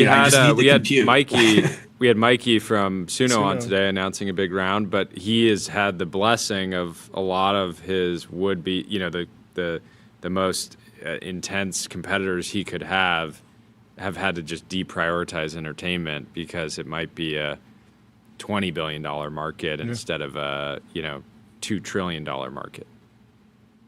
Yeah, and that's sort of like the interesting Jevons paradox argument, in my opinion, is that like right now, for example, Nintendo is down 40% over the last year, right? Or Take-Two is like getting, even though they're we've got a new GTA game, it's getting smoked. And there was a narrative that like for a while that video games would be a big beneficiary of AI, because intuitively we see all these like wow, like what if all NPCs were LLMs, or what if you had in-game generative content? And the reality is, given the cost structures right now and the bottlenecks, you're like, okay, that's just not affordable, right? You can't generate real-time generative characters and expect to break even on that, because that would be like $6 per game session, and that's not a good investment. And as AI gets cheaper, that story is actually going to change, right? So I think that's like an interesting kind of like where we're going is, I actually think we're going to get like a big acceleration in entertainment stuff because the cost of AI stuff is going to go down. You'd have to imagine that like the most like mildly bullish take on Take-Two would just be like, yeah, the next GTA game is going to take 7 years instead of 10, or like our DLC is going to be pulled forward by 3 months, and that's going to accelerate earnings. Like that seems very believable. But people have been caught up in all sorts of, maybe it'll just generate it all. Maybe it'll all go to some foundation model. But that does seem further away, even when we see, amazing demos from Google. But again, it's like 6 seconds here and there, very expensive, not really persistent. Lots to do there. How has Roblox done over the last year? Because that was always my thesis there. It was just, it's going to be a lot easier for somebody to figure out how to make compelling games. But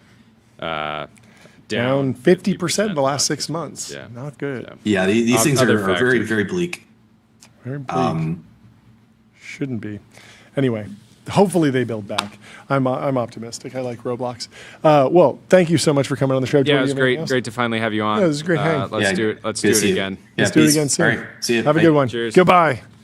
There's one more announcement we got to share. Anduril and NASCAR are teaming up to sell a $14,000 VR racing rig simulator.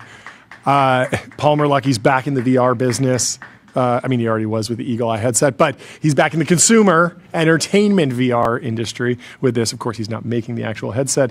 I believe it is a... Really, 3 days after I just put down a deposit on my own sim. Really? Yeah. Did you actually? Yeah. No way. But I don't think that's going to be... This is very That's going to be very specific, I imagine. Yeah. For, I imagine, NASCAR simulation, right? Because that's where they're focused. But very, very cool. Matthew Prince over at Cloudflare says, well, that happened faster than I predicted. Thought it would be end of 2027, then early 2027. But agentic traffic growing so fast that bots have now passed human traffic online for the first time in the internet's history. That's crazy. Lots of agents running around on the internet. Bots are now, according to Cloudflare, 57.5%. Every time you fire something off, it's hundreds of pages. You see it in the reasoning traces and the tool calls. Let's watch this demo from Eric Glyman, friend of the show, sponsor of the show, introducing Stack, the AI operating system that lets accounting firms take on more clients without hiring, learns your firm's process, runs the close, posts the journals, fully auditable. We're living through the biggest shift in accounting since the spreadsheet. That's a good way to frame it. And they did a very cool video for this, all practically produced. I believe this is all shot with an actual camera. They got these actual pieces. They filmed this. Not CGI, not AI. And accuracy are not negotiable. These one-off experiments... Such a calming voice. I love Eric doing the VO. It's great. One secure place to orchestrate AI coworkers for accounting. From day one. This has been the vision of RAMP since they launched. And it feels like, this is the moment. Of course, they have to do an AI thing, but they've been like pitching this exact thing since 2020, 2019, and working on it longer. Honestly, you go back to Parabus. For every client, and it learns over time, always giving you the final say before anything gets posted, and every action it takes is fully recorded and auditable. The more you build, the lighter the work gets, and the more clients you can take on. Stack. Ramp stack. They're saying it's God mode. It's God mode for accountants. God mode for the It's back literally office. God mode. Well, go check it out. We should also watch this one last video from Martin Scorsese, Black Forest Labs. I alluded to it earlier. I saw this on Instagram and I really enjoyed it. 30 seconds of Martin Scorsese, storied filmmaker. Jordy, name your favorite Martin Scorsese movie. Doesn't feel modern. A town, not a village, not a city. Almost medieval. Mafia, the movie Mafia. Yeah, is it The Godfather? There is a movie. Isn't it The Godfather? No, that's you're thinking The Irishman, maybe? That is like a mafia movie. Gangs of New York. No, that one. Or maybe Casino or Goodfellas. Goodfellas. Anyway, play this. Sorry, I was not paying attention. Well, let's try it, and we'll go from what you think. You need a place that doesn't feel modern. A town, not a village, not a city. Almost medieval. Even the streets are narrower, cobblestoned. The main road through the town is twisting and turning. Put the camera higher, looking down. DeMille would have his production designers do oil paintings. This is that, in a sense. Conveys a cinematic intelligence. Cinematic intelligence is a good tagline for Black Forest Labs. I thought that was really, really good. And yeah, what a way to hammer. Obviously, filmmaking's deeply controversial, but you get Martin Scorsese talking about it, and he's at least gonna perk up people's ears, and they're gonna listen to what he has to say. Yeah. And think about it. Is it a tool? Could it be useful in a workflow? Could it speed something up? Is it gonna make the next Martin Scorsese movie? Probably not this year, but will he potentially be using it when he's thinking about what to work on next? Sure. So fun project and very cool video from Black Forest Labs. Anyway, tomorrow we have a special show, but we will still see you at 11 a.m. Pacific. Sharp. And leave us 5 stars on Apple Podcasts and Spotify. Sign up for our newsletter, tbpn.com. And we will see you tomorrow. We love you. Have a Goodbye. wonderful evening.